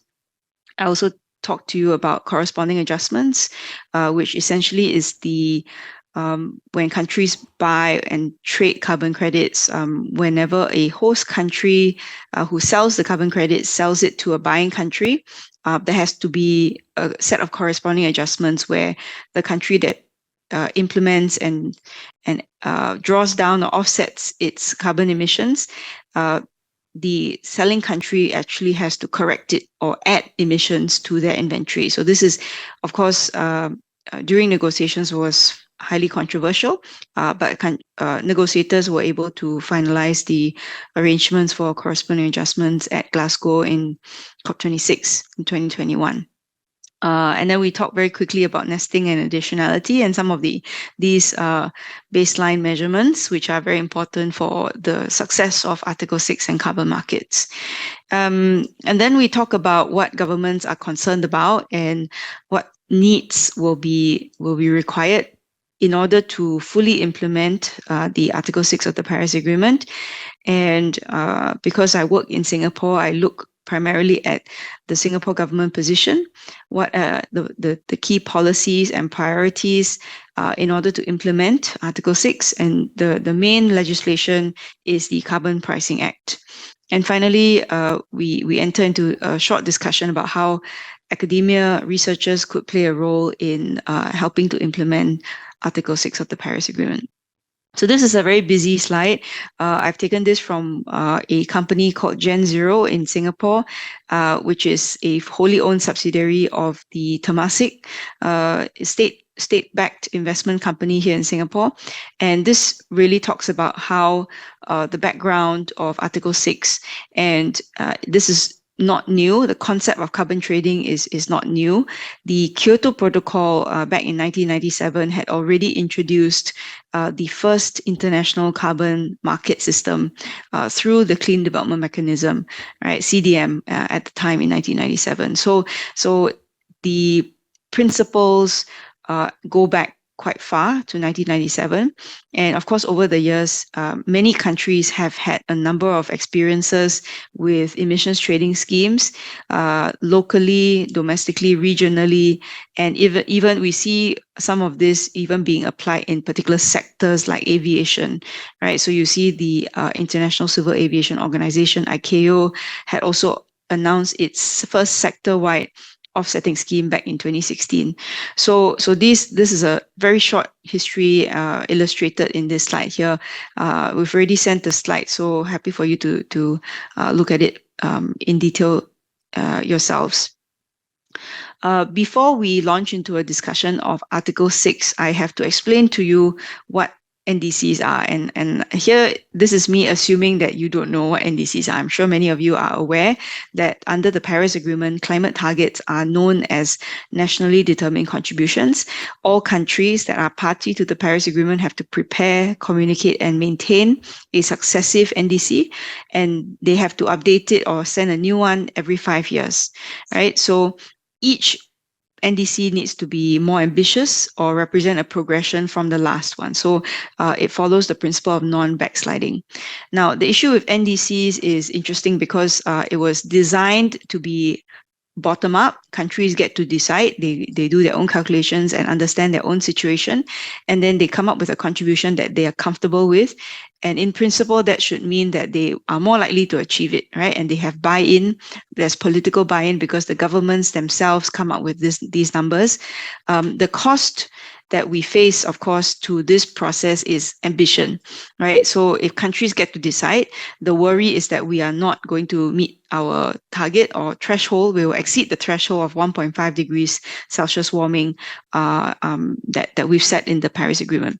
The other cost or downside or disadvantage to the NDC system in Article 4 is that the NDCs comes in all shapes and sizes. So you see the graphic illustration on this slide here. Contributions can come in many different forms. It can be outcome form, and even within outcome, it can be a greenhouse gas target, CO2 equivalent target, or it can be a non-GHG outcome, and in the form of renewable energy. So the metric would be gigawatt or megawatt.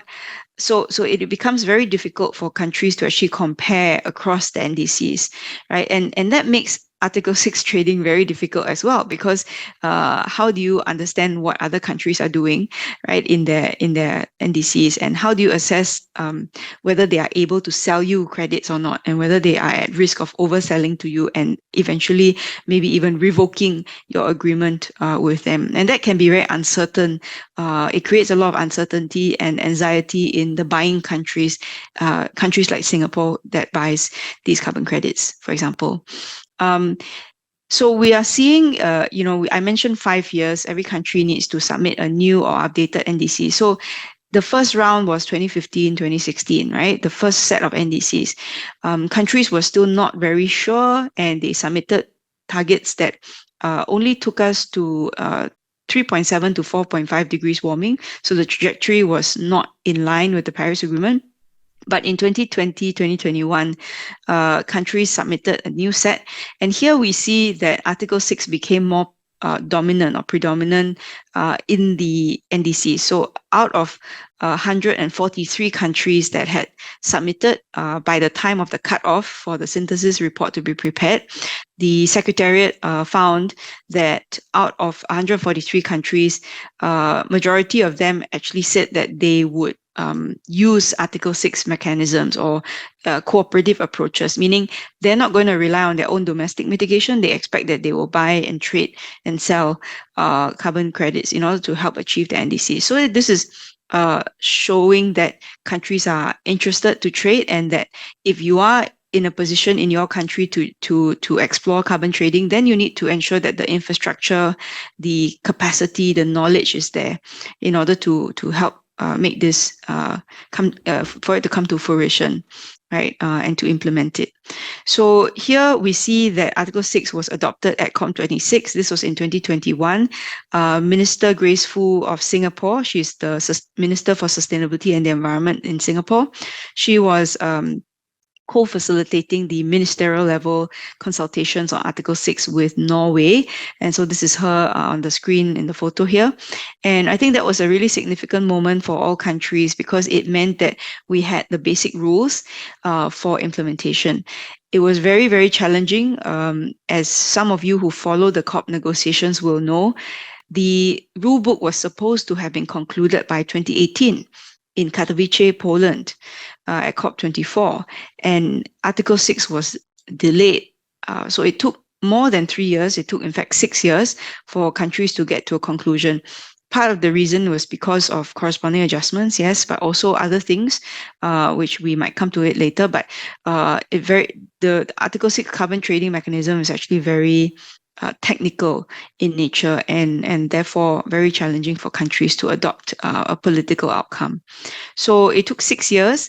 With the rulebook, we can see rapid implementation of international carbon markets to help countries achieve their NDC targets. But the implementation of the new rules will not be easy, because every country has a different starting point, let's put it that way, right? Several countries around the world have experience in carbon trading. I showed you the timeline earlier. Several countries do, but most of the world do not have experience, long experience. So the rules will need to be digested, translated into domestic legislation, and I'll explain to you how Singapore has chosen to do this. And the other thing that is very big is environmental integrity, right? So how do we ensure that it's not just hot air? And I think all of you may be familiar with earlier this year, there was a very big scandal almost, right? So the Guardian newspaper or online news had published a expose of a crediting mechanism standard, Vera, and said that their projects were not not doing what they said that they were doing. So the entire sector is now undergoing what we call a rigor revolution, meaning that everyone is questioning the environmental integrity of projects. I don't think it's a bad thing that we're doing it now. We're asking these right questions now, but this will cause some issues for the implementation of the Article 6. This slide is just to show you what were the key issues in Article 6 negotiations. I mentioned corresponding adjustments. This is just one topic, right, of the many issues in Article 6 negotiations. The metrics issue is a problem, as I mentioned earlier. So if Singapore has submitted, for example, our NDC is a CO2 equivalent, we are going to peak and come down and hit 60 million tons by 2030. But if we buy from another country that has, many different metrics, and then how are we going to ensure that they actually correct for the CO2 equivalent emissions that we have bought, right? The ITMOs that we have traded into their inventory. So these are some, just a few to mention here. Share of proceeds and adaptation fund is also interesting. So for instance, what countries did agree eventually in Article 6 was that for every unit that is sold, a percentage of the transaction fees has to go towards adaptation funding, and also it has to be cancelled towards overall mitigation of global emissions.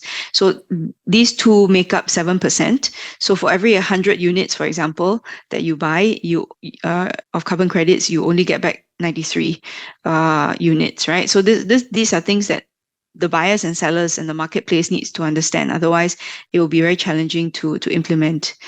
The Nature Conservancy put out a very useful explainer about Article 6. And so because of time constraint, we can't go into very much detail. But here you can see there are 3 different mechanisms of Article 6. The first is a bilateral sort of arrangement where there is a host country. So the project developer, the project is hosted in this country, let's say Indonesia, right? So then the country has agreed to host a project, let's say a reforestation project, and they can sell carbon credits that have been generated because it has been assessed that there is additionality to this project.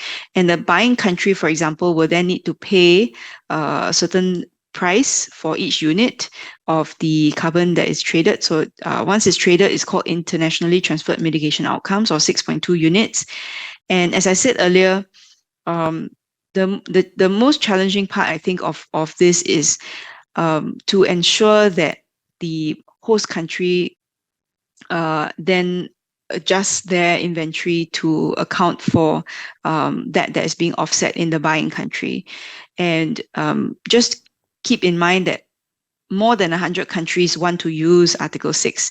So a host country can be selling to multiple countries, not just one-to-one, right? So the Kyoto Protocol, the scale of the flexibility mechanisms was a lot smaller than what Article 6 envisaged to be, because all countries have NDCs, many countries want to use Article 6. So under Kyoto Protocol, there was only 37 countries, right, developed countries that could access the flexibility mechanism.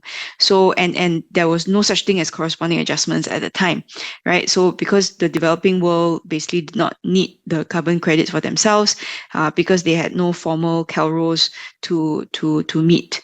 Article 6.4 probably is a bit more familiar to those of you who are familiar with the Clean Development Mechanism. So basically, it's a centralized mechanism. The UN FCCC Secretariat will host effectively a CAP, a centralized registry, and the countries can then buy and sell through that mechanism. So very similar to CDM. In fact, it will succeed the CDM when ready. Article 6.8 is really for non-market approaches, and there'll be different web platforms, online platforms to help countries to match their projects and interests. So there are some real essential things that you need to know about Article 6, and in order to fully appreciate, maybe we can't cover it all today, but I've already started to mention a few of them. So essentially, internationally transferred mitigation outcomes are mainly going to be used towards meeting countries' NDCs, and eventually going to be used towards meeting their carbon neutrality goals, right? Their net zero targets in 2050. So this is why this perhaps is relevant in this conference, because you are talking about carbon neutrality. But the other aspect is, think about why they have used this term, right? So internationally transferred mitigation outcome is very, very broad. And the reason for this is because it can be used for other mechanisms like Hk+Cias, right? So countries are already talking about using Article 6 units for the achievement of their carbon offsetting scheme in international aviation. So buying it for the airlines to offset their emissions, right? So there are some broad applications for Article 6 units. Again, very heavy slide, I know, but you can take some time after this conference maybe to look at it a bit further. And this is all online already. If you go to the COP26 outcomes, you'll see this. Article 6 rules define what internationally transferred mitigation outcomes are. Essentially, they have to be real, verified, additional, and they can only have occurred from 2021 onwards. So anything that was generated before 2021 will not be counted towards Article 6. And it has to be authorized by the host country for a particular purpose. So if, let's say, within the initial or implementation agreement, the two countries, right, buying and selling, say that it's used for NDC, then those units can only be used for NDC. Right now, countries at the COP meeting are trying to discuss whether there can be a change in the purpose and at what point in the agreement. So the rules are not set in stone, and it allows for some flexibility for discussion, because right now we're trying to figure out how to implement it, right? And what's the best use of those forms and templates, so to speak. There's only been one initial report by Switzerland. Switzerland has agreed to work with Vanuatu, Ghana, and Bangkok for a few carbon projects. Switzerland, for example, has said that they need 30 million tons by 2030. So that's a big demand, right? You have 5 minutes. Sure, thank you. So with Article 6, really you see that there are many rules on how to approach bilateral and multilateral arrangements. And in order for a country to use it, to implement it well, you really need to understand these rules and go in, and also you need to be very good at accounting, because the corresponding adjustments will be very challenging if countries don't report it properly, and there'll be disputes. So I'll skip very quickly to Singapore, so you get a flavor of what we're doing here in Singapore. We can obviously, if the discussants want to talk a little bit about the other things, we can go back to it. But so Singapore has announced that it will it plans to develop itself into a carbon services hub. We have now actually more than 100 carbon services and trading firms in Singapore, and we envisage that we will continue this effort to develop expertise. The World Bank has also set up a climate data action trust in Singapore, and this is to enhance transparency and to prevent double counting.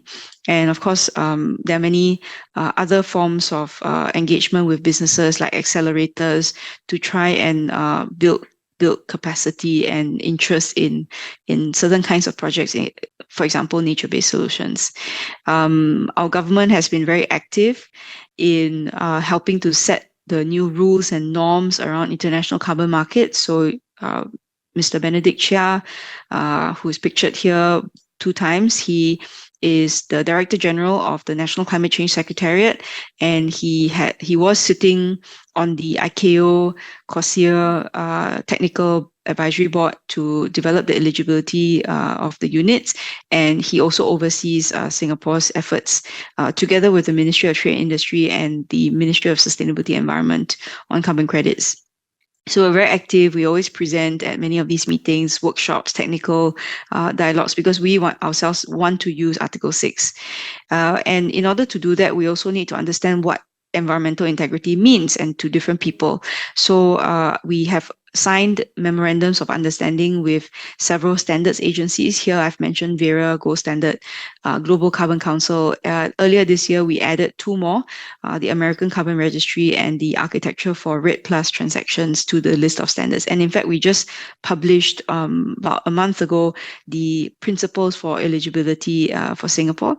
I mentioned that the World Bank and IETA has launched the Climate Action Data Trust. So again, we're very keen to host different players in the ecosystem to help us develop the carbon services hub. Here, I'll just skip through very quickly. It's basically the same text. We've signed agreements with Indonesia, Vietnam, Thailand, Colombia, Morocco, Peru, Papua New Guinea. All here is to develop carbon projects, right? So Singapore wants to buy carbon credits. We don't know how soon some of these will translate into real projects. Kenya and Ghana, of course, in Africa. Ghana is probably the first country that we're going to sign with. We are told that this is final stages already, but we have yet to see the formal implementation agreement. There are other countries, of course, as well. So here you see Colombia, Chile, Dominican Republic, Mongolia, and Bhutan as well. So very recent. All of these happened this year only. And the reason why is because we are going to peak our emissions at 65, and we've set our new target at 60 million tons, but we also have announced a net zero target in 2050. So getting from 60 million tons to 0 in 2050, right, from 2030 to 2050 is going to require some form of use of the carbon markets. So here is just a real quick breakdown about Singapore's emissions. And the Carbon Pricing Act actually covers mainly the industry and power sectors, which is like 84% of our emissions. So it's the right sectors that we've addressed. The carbon tax will be increased from $5 over the last 5 years to $25 next year for 2 years, then $45 2026 and 2027. By the end of the decade, it will be $50 to $80. So very aggressive increase in the carbon tax to facilitate the use of the international carbon credits. So yeah, I think we should probably end there just so that we have time for discussion. And thank you very much for inviting me. Okay, thank you. Well, we know that we are doing something to keep the environment, but it's not easy, and we cannot deny that we are working on. But at the same time, the two, climate accords, for example, Paris Accord and Kyoto Protocol can be taken as the typical example of an involuntary defection in international negotiation. Okay, thank you. Thank you all the presenters for your effort and insights. And we have 5 discussions, and I will give 10 minutes to each of you. And when you raise questions to a certain presenter, please designate him or her when you make questions. And I'll give the mic to Professor Kim Do-hoon from Hankuk University of Foreign Studies, please. Hello, my name is Do-Hoon Kim from Hankuk University of Foreign Studies. And first of all, thank you all presenters for delivering valuable lessons and insights on the environmental and energy issues. And my discussion mainly focuses on Zlata's presentation. And I think your presentation on carbon neutrality and the cost of implementing CCUS solutions was very enlightening, and I appreciate the depth of analysis in your presentation and highlighting the economic and environmental implications of CCUS technology. Since I'm not an expert in this issue, so I'd like to raise a few questions instead of further discussion on this issue. The first question is that you mentioned that managing upstream emissions at the producer site is the most feasible plan. And among those countries, cost-effective countries are Russia and Qatar, you designated, and which are the most important and significant supplier and exporters in the realm of international energy trade. But at the same time, this is one of the most sensitive and dangerous regions in international politics. The ongoing conflicts between Russia and Ukraine for nearly 2 years, and the escalating Israel and Palestine conflict with the potential to spread to surrounding Middle Eastern countries. I think it's the most significant concern on this issue. So wars and conflicts in such regions often involve embargoes or economic sanctions or blockades. And these international political factors are likely to hinder the development of solutions you mentioned. And what are the prospects for the international carbon neutrality governance in your opinion on this issue? And the second question is that you have emphasized the role of producer and exporting countries. But as your title of the presentation shows that there has to be a cooperation from both sides, producer and consumer. So, which means the importing countries also should play a crucial role on this issue. But I think you have to more mention on this issue, especially those countries in East Asian countries such as China, Japan, and South Korea as well. So, what kind of effort do you think those East Asian countries can make on a policy base? And I have a another question to Naomi Chi. It's a quick question, and I was surprised that Hokkaido is becoming a new region to grow rice, and I saw an article from your slide that also the former Prime Minister has mentioned that the rice is getting better in Hokkaido, and the next sentence was that there is an expert says that yeah, exactly. So I'd like to ask what the meaning of his mention about this issue. Yeah. Okay, thank you, Professor Kim. When it comes to the answers, well, I'll give the mic to the presenters after all the discussants made their comments, okay? And next discussant is Professor Chung Sun-mi from Hankuk University of Foreign Studies, please. Thank you for inviting me to this meaningful seminar today, and it's an honor to be a discussant in this session. All the speaker's presentation was really interesting, and I learned a lot.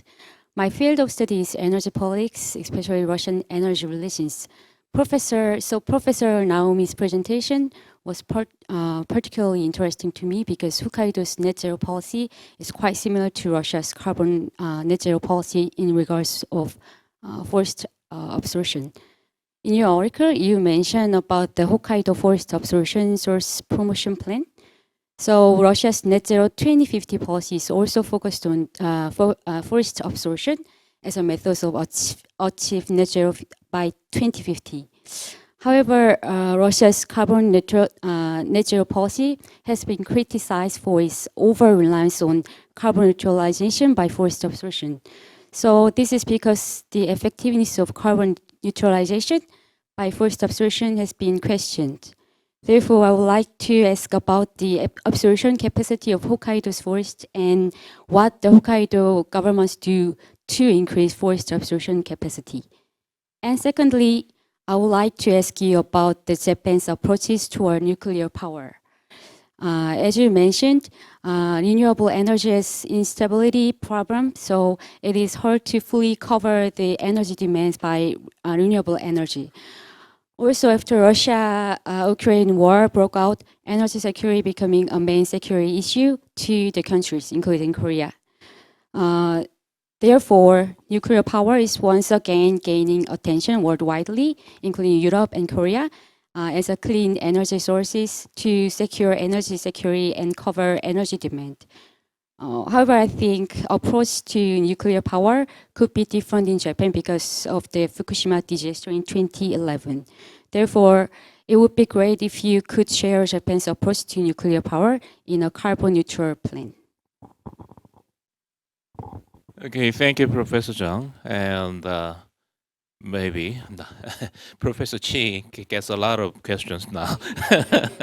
And next discussant is Dr. Shim Chang-seop from Korea Environment Institute, and he's an expert of atmospheric environment. So we expect some valuable insights from him. Please. Okay, thank you. I'm Chang-seop Shim again. And actually, this is third year for me for this conference, and I think every time I sit here and I try to say the current kind of significance of climate change or significance of environmental issue, and now I want to I want to say that all kind of impressive the talk probably to help this kind of conference every year, and every the lessons from each country probably give us a very helpful message, and also we can have a very nice chance to share this experience. Actually, so I don't have much questions for this talk, and I want to add some of my comments for this conference instead. And actually, the last year, the World Meteorological Organization, which is a very strong partner to IPCC, you know the IPCC, and they gave a message that there is a 50-50 chance of the annual average global temperature temporarily reaching 1.5 degree above the pre-industrial level for at least one of the next 5 years, which means that probably we can watch what's going to happen until 2027.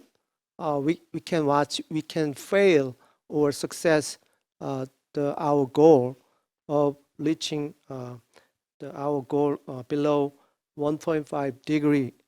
So this is very serious. This year, the sea level temperature, sea surface temperature of Gulf of Mexico reached almost 37 degrees, which is probably higher than our body temperature. So the head capacity of the water is 10 times more than the atmosphere. So considering what we watch today is, I can say, strongly say, which is more than we expect based on our climate scenario.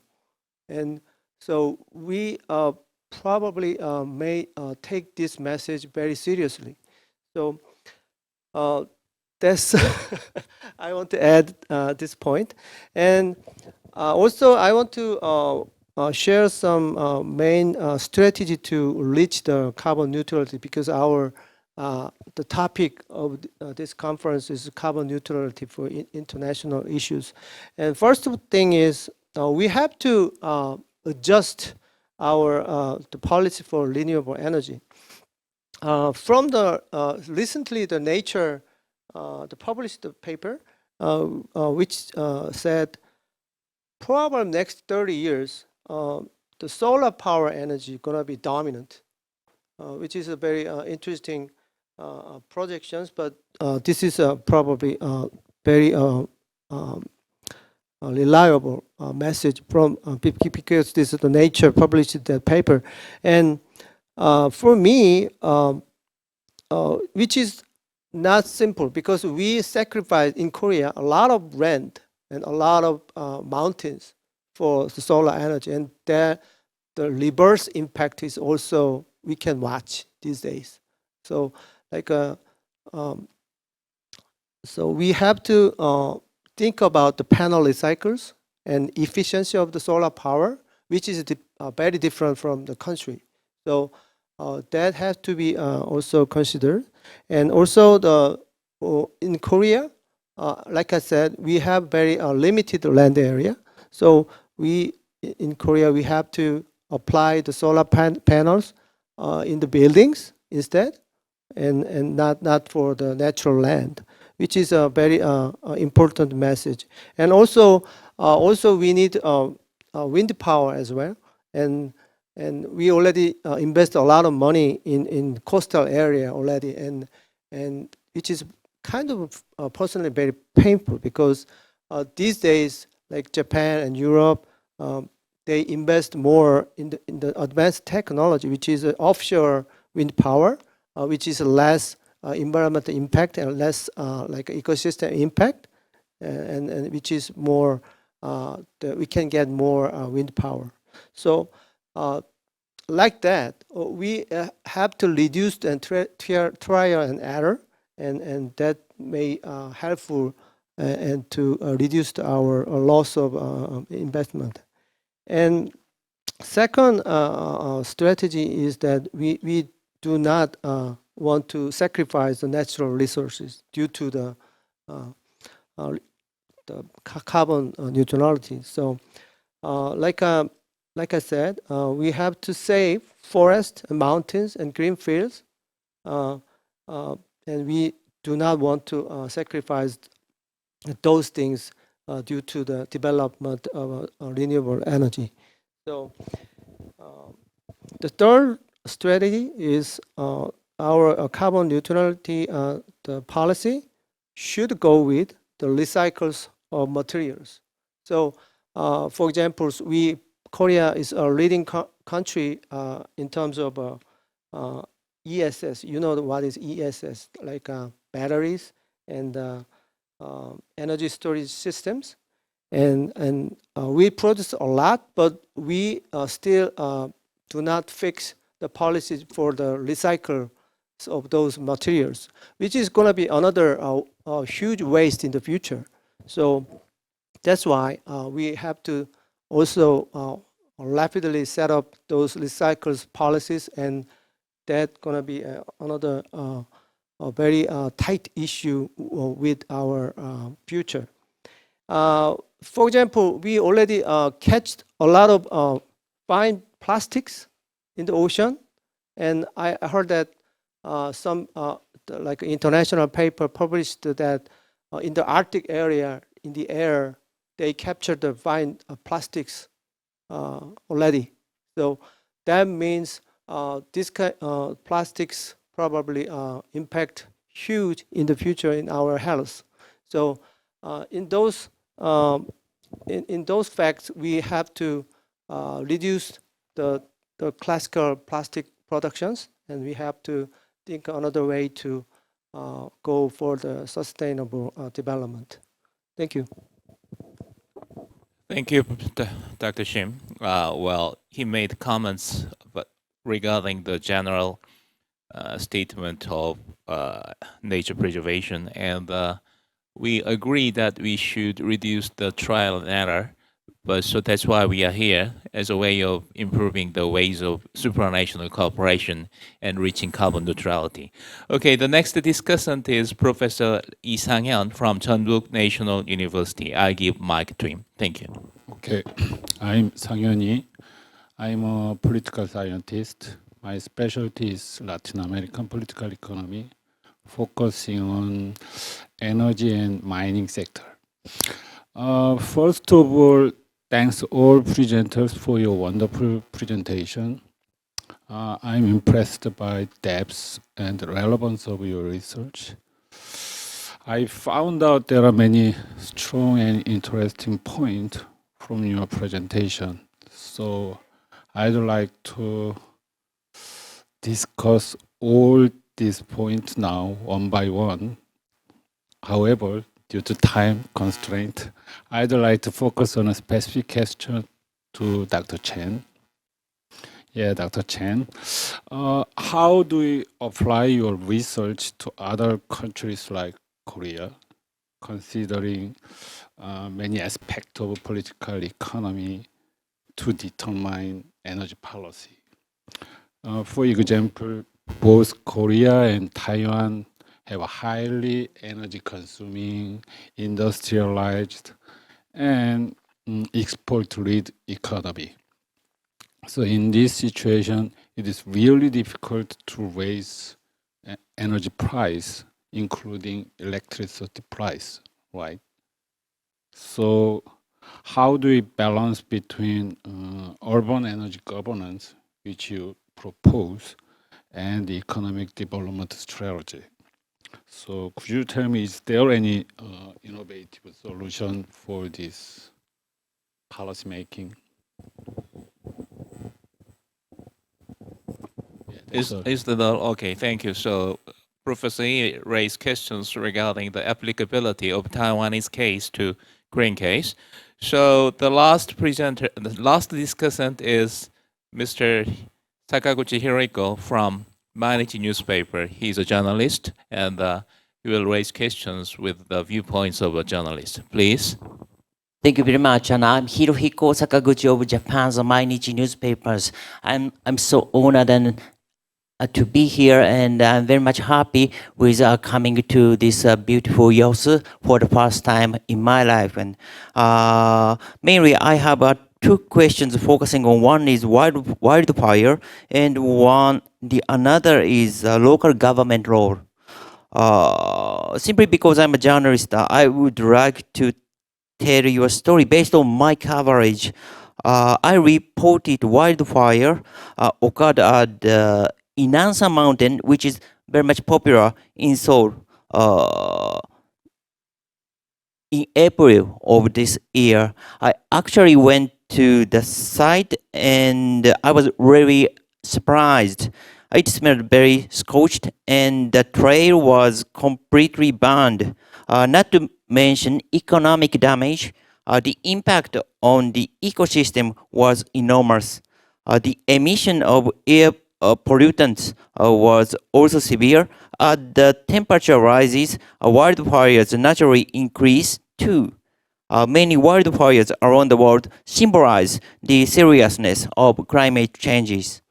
What was even more surprising was that it took less than 30 minutes to walk from the residential areas. It's crystal clear wildfire really risks human lives too. So I would like to have a question to Professor Sata Ramani. Actually, Indonesia is a very much famous country, famous as a country with plenty of rainforest in the world. So forest fires on the increase actually, and is there a growing sense of crisis and anxiety among the people in Indonesia? And how does the Indonesian government respond to increasing wildfires? This is my questions to Professor Sata Ramani. A second question is to Professor Naomi Chi, Hokkaido University. Thank you very much. And Naomi-san mentioned the Hokkaido local government is trying very hard to take the initiative to deal with climate change proactively. At the same time, I think there are times when it is not 100% consistent with the policies of Japanese central government. How do two sides both sides coordinate opinions to cope with climate change? This is a question what's on my mind, and I am happy if you give me a few additional remarks. Thank you very much. Thank you, Mr. Sakaguchi. Okay, so I give the mic to the presenters. First of all, I give mic to Ms. Sergeyeva in June. Please. Thank you. Thank you very much, dear discussants. And now I would like to address the points raised by Professor Kim. Thank you very much for your thoughtful questions. And answering your first question about the international conflicts and the prospects of cooperation on CCS between the producers and consumers, especially in those difficult regions such as Middle East. Yes, indeed, it is. Now we have a lot of concerns from the point of view of political stability. But let's not forget that the relation actually can go the other way around. If carbon becomes, the idea of carbon as a service, and actually Melissa, when she was speaking about Singapore turning it into a hub, actually Middle Eastern countries also want to turn themselves into different kinds of energy hubs, hydrogen hubs, CO2 hubs. So if they understand that the interest from the consumers is very high and the consumers are ready to invest and buy future products, actually they might be more interested in securing their political stability in order to prevent disruptions, to be able to secure the future gains. And also another solution could be that other potential sources of implementation of carbon capture and storage, such as Australia. Now Australia is being very active in this field. So probably if Australia looks into the international situation, it can understand that from the political point of view, it is actually very well located to secure projects that can be stable and reliable.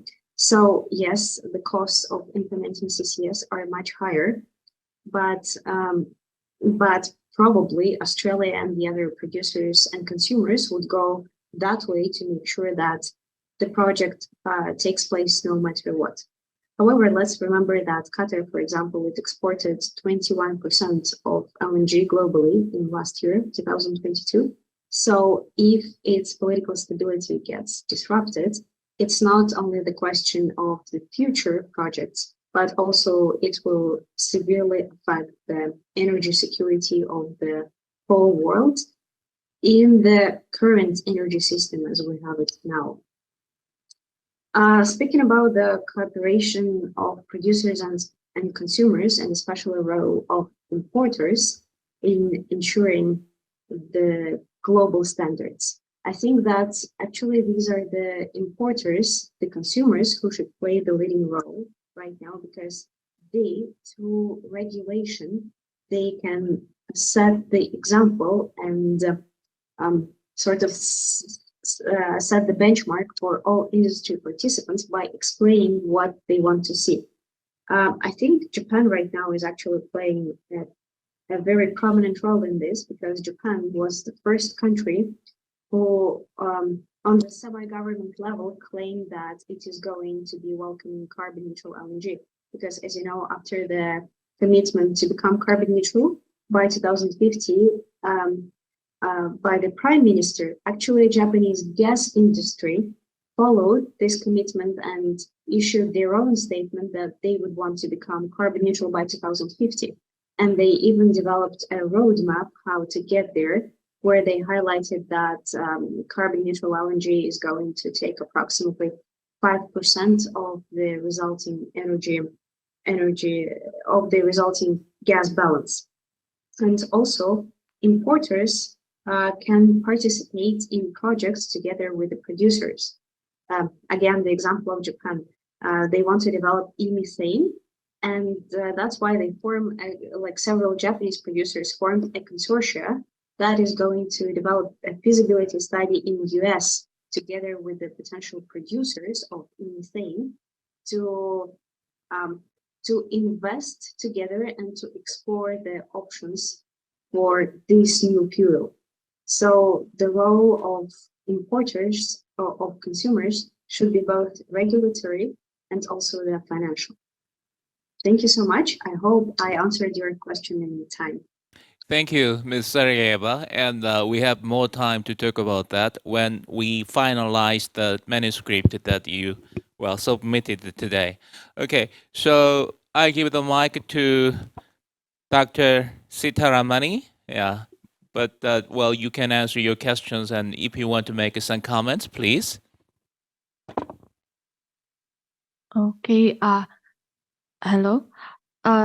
Regarding questions about the wildfire by I think the wildfire in Indonesia is very hard to control, and it's very difficult to determine the cause of this wildfire. And then, in my opinion, it's the temporary measures by local government. It's not enough. It's because they implement such a policy to limit outdoor activities like that. But I think it's not enough to solve the wildfire problem in Indonesia. And then I'm not really sure about those aspects in particular, because that's not my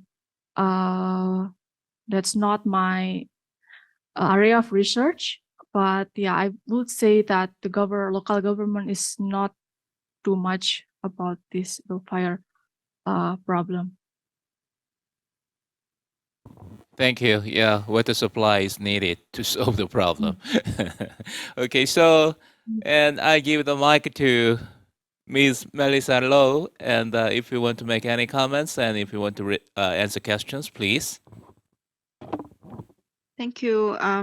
Yeah, I appreciate the opportunity to come in. I didn't get any specific, questions, but I don't know if many of you know, but I actually spent most of my career at the Energy Studies Institute. So I missed Sita when I was there, but yeah, I think the topic on energy is extremely relevant to carbon neutrality, right? And the truth is, I think even in my work in carbon markets, I do feel that it's a bit of a distraction to what really needs to happen, which is decarbonization. So I believe that the work that everyone here is doing is really important. I just decided to make the switch because I think this area of carbon markets, you need some understanding of energy in order to make it robust, but also that the area of nature-based solutions, and again, lots of discussion about forests and how to protect forests is very relevant here. So yeah, happy to stay in touch with all of you and to see how we can even explore any further collaboration on how we can best include more robust methodologies and strategies to advance climate action. Thank you. Thank you. Yeah, and I give the mic to Professor Chan. Oh, okay. I thank the professor in the question. So maybe in my opinions, the lifestyle in the Korea is the same with the Taiwan. So from my result, the background of the social economy variable is very strong impact the energy consumptions. So my result indicate the class 4 is have a high income and about to be retired coming soon. So have a lot of the staying home.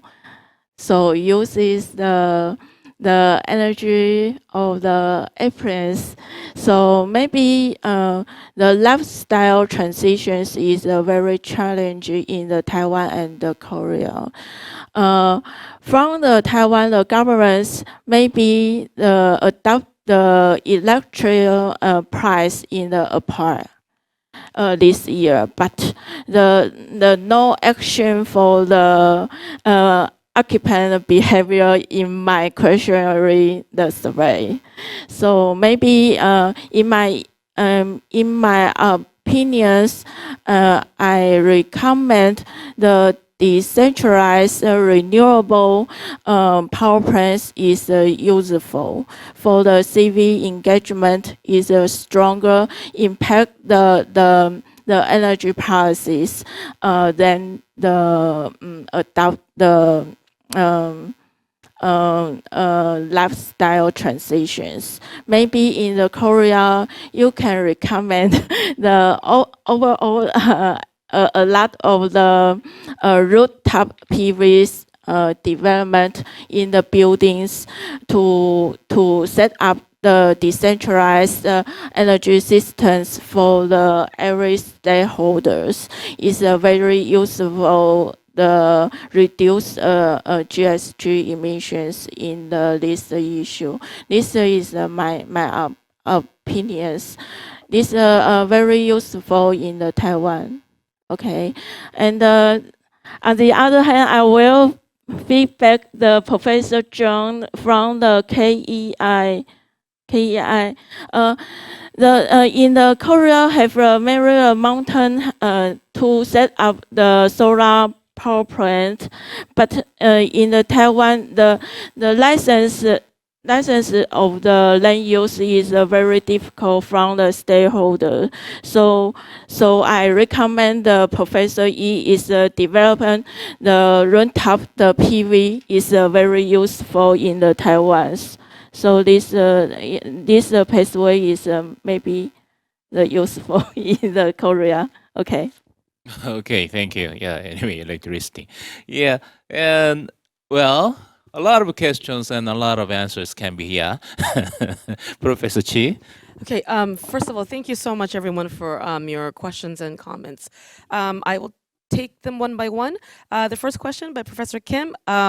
So for those of you who do know Aso, it's Aso. But for those of you who don't know him, he was the Prime Minister, and he also is the Vice Prime Minister at the time, for the moment. But he is known to be quite ignorant, and so the comment that he made about how Hokkaido rice is so tasty and delicious, and it's thanks to global warming, obviously, he doesn't, but it just sort of presents itself as him being very ignorant. So what the experts said right after he made that comment was that it's not that the rise in temperature, of course, has some effect, but it's very minimal. In fact, what's more important is the technology in Japan to make hybrids of different types of vegetables. And also just because they have a very high level of skills in agriculture, right? And so the production of rice is due to the technology, the innovative technology to produce rice, not because of temperature rise. Yeah. So that was what the experts were trying to say, like telling him, just that he was ignorant. So that's the answer to your question. The forced absorption, thank you very much for asking that question. I actually brought our local government's zero carbon plan. It's right here. Yeah. So it's part of it's a part of a package. So it's not just about forced absorption, but it's also greening the city and also using organic fertilizer and also what we call blue carbon. So it's not just forest, but also they are trying to promote the absorption of carbon dioxide using the algae in the ocean. So this is a very big thing in Hokkaido, the blue carbon, one of the, I think, leading regions in Japan. So this is all part and package of the greening of the city using blue carbon and forced absorption. And there's not, the way the Hokkaido government has promoted it is not that there isn't a very heavy emphasis on just forest absorption, but everything needs to be done in parallel. So renewable energy is very important. Forest absorption is also important. Blue carbon is also important. We need to do everything at the same time. So there shouldn't be an overemphasis on only one policy, but sort of the combination of all these policies should well, at least the idea is that would promote the reduction of the emission by 48% by 2030, which is very, very, it's very. I think it would be difficult to reach, but that's the plan right now, is to reduce 48% by 2030, and then zero emission or zero carbon by 2050. Just to mention a thing about blue carbon, Japan is actually cooperating with Philippines and Indonesia to promote the use of blue carbon, and JICA is part of promoting this. So I just wanted to mention that as well. Nuclear power plant, yes. Japan is very unique in the sense they have the power plant villages where there are cooperation between businesses, academia, and bureaucracy, and they were very important in pushing for nuclear policies in Japan. Then, of course, 2011 we had the big earthquake, and we had the Fukushima disaster, and since then, of course, there is the opposite. There is the people are much more, they are much more knowledgeable on nuclear power plants. Also, there is opposition towards reactivating the power plants. So just to give you some numbers, there are 16 power plant stations in Japan and 54 furnaces, of which only 11 are reactivated now. But that's really an amazing thing in Japan, because previously everybody thought that nuclear power was, the new, the new power, right? It's clean, efficient, and everybody thought it was a great idea. But after Fukushima, obviously people think, otherwise. And even with the promotion of and the active pro-nuclear NPOs in Japan, there's a lot of advocacy towards reactivating these power plants, but their efforts have been sort of minimized, and as I said, only 11 have reactivated since 2011. Now, the 11 furnaces that have been reactivated in Japan, they're in one part of Japan. It's actually the western part of Japan, and the reason is because it's very political. The political power in the Osaka region, Ishin no Kai desu ne. It's the Japan Innovative Party, and they are pro-nuclear, yeah. And so the reason why they reactivated the 11 furnaces in the western part of Japan is so that they can decrease the electricity, the cost, and that is to gain support for their elections. So that's one of the reasons why you see a concentration of reactivation of the furnaces in the western part of Japan. What was the other question? So that, oh yeah, and in Japan, for those of you who are familiar with Japanese civil society, Professor Robert Pekkanen from University of Washington, he talks about how Japan, the civil society is the Japanese civil society is very much members without advocates, but the pro-nuclear NPOs are actually the opposite, advocates without members. And it's because there is the stakeholders, businesses, academics, and bureaucracy that works together for the pro-nuclear, sort of advocation. And so that's sort of interesting thing about Japan and Japanese civil society. And the question by concerning, one more thing. And there's also now many women's group and mothers group that are very much against reactivating the power plants. Right after Fukushima, the mothers actually mobilized themselves so that they could advocate, the compensation for their children, and also, safe, and sort of encouraging safety. And so there is still very much anti-nuclear sort of advocacy also. So we find pro-nuclear advocacy, but we also have much more, a larger anti-nuclear advocacy. And the last question about the inconsistency. Now, Hokkaido, as you know, historically speaking, used to be the support for was very much stronger for the Democratic Party, not the ruling party LDP. So they've always been, they supporting the the Democratic Party, and so maybe that's I think one of the reasons why there is sort of that there are a lot of local governments in Hokkaido that don't really want to follow the central government, and also if you don't, I don't know if you remember, but about 20 years ago there was this discussion of Hokkaido becoming independent. Now, of course, that was only a small group of people, but the idea that Hokkaido can actually self-sustain itself, and so that's you see this opposition between Hokkaido and the central government. And that's always been around. That's why there's always been strong support for the opposition.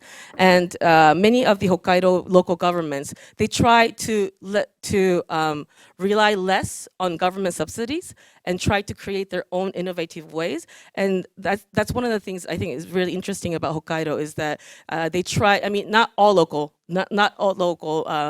governments, but there are some local governments that are very much keen on trying to be more creative so that they don't have to rely so much on the central government. So that is in different, that's also not only in the environment, like not only policies toward climate change, but in policies for various things, for social services and also all aspects of the policy. The Hokkaido's local government is very much sort of not in tune with the central government. They try to be a little bit more unique. So that's my response to everyone. Thank you. Thank you, Professor Ji. Okay, so well, it's been a long time, and anyway, I have to express my gratitude again to my colleagues from abroad, Singapore and Saudi Arabia, and all the presenters and discussants of today. We are talking about the environment and nature preservation and climate change and all, but unfortunately, at the same time, as some other places in the world, a lot of people are losing their precious lives every day. So, and in a sense, well, keeping environment is not an imminent problem, and we cannot watch it right now. We just expecting that something will come. But so, well, maybe it's a problem of die today or die someday in the future, but yeah, we have to solve the problem, and that's why we need supranational cooperation and communication as a way of improving the solidarity of humankind. And I would like to borrow Martin Luther's maxim to end this session. Even if I knew that tomorrow the world would end, I would plant an apple tree today. Yeah, this should be the slogan that we keep in mind to, well, make the Mother Nature healthy and, well, leave the precious earth to our descendants. And I hope that next year, well, we can invite you guys from Singapore and Saudi Arabia, and we want to meet you ladies in person. And thank you again, professors and Mr. Journalist and other participants from, well, all around the world, and the guest of today. And let this be the end of the session, and thank you all. Thank you.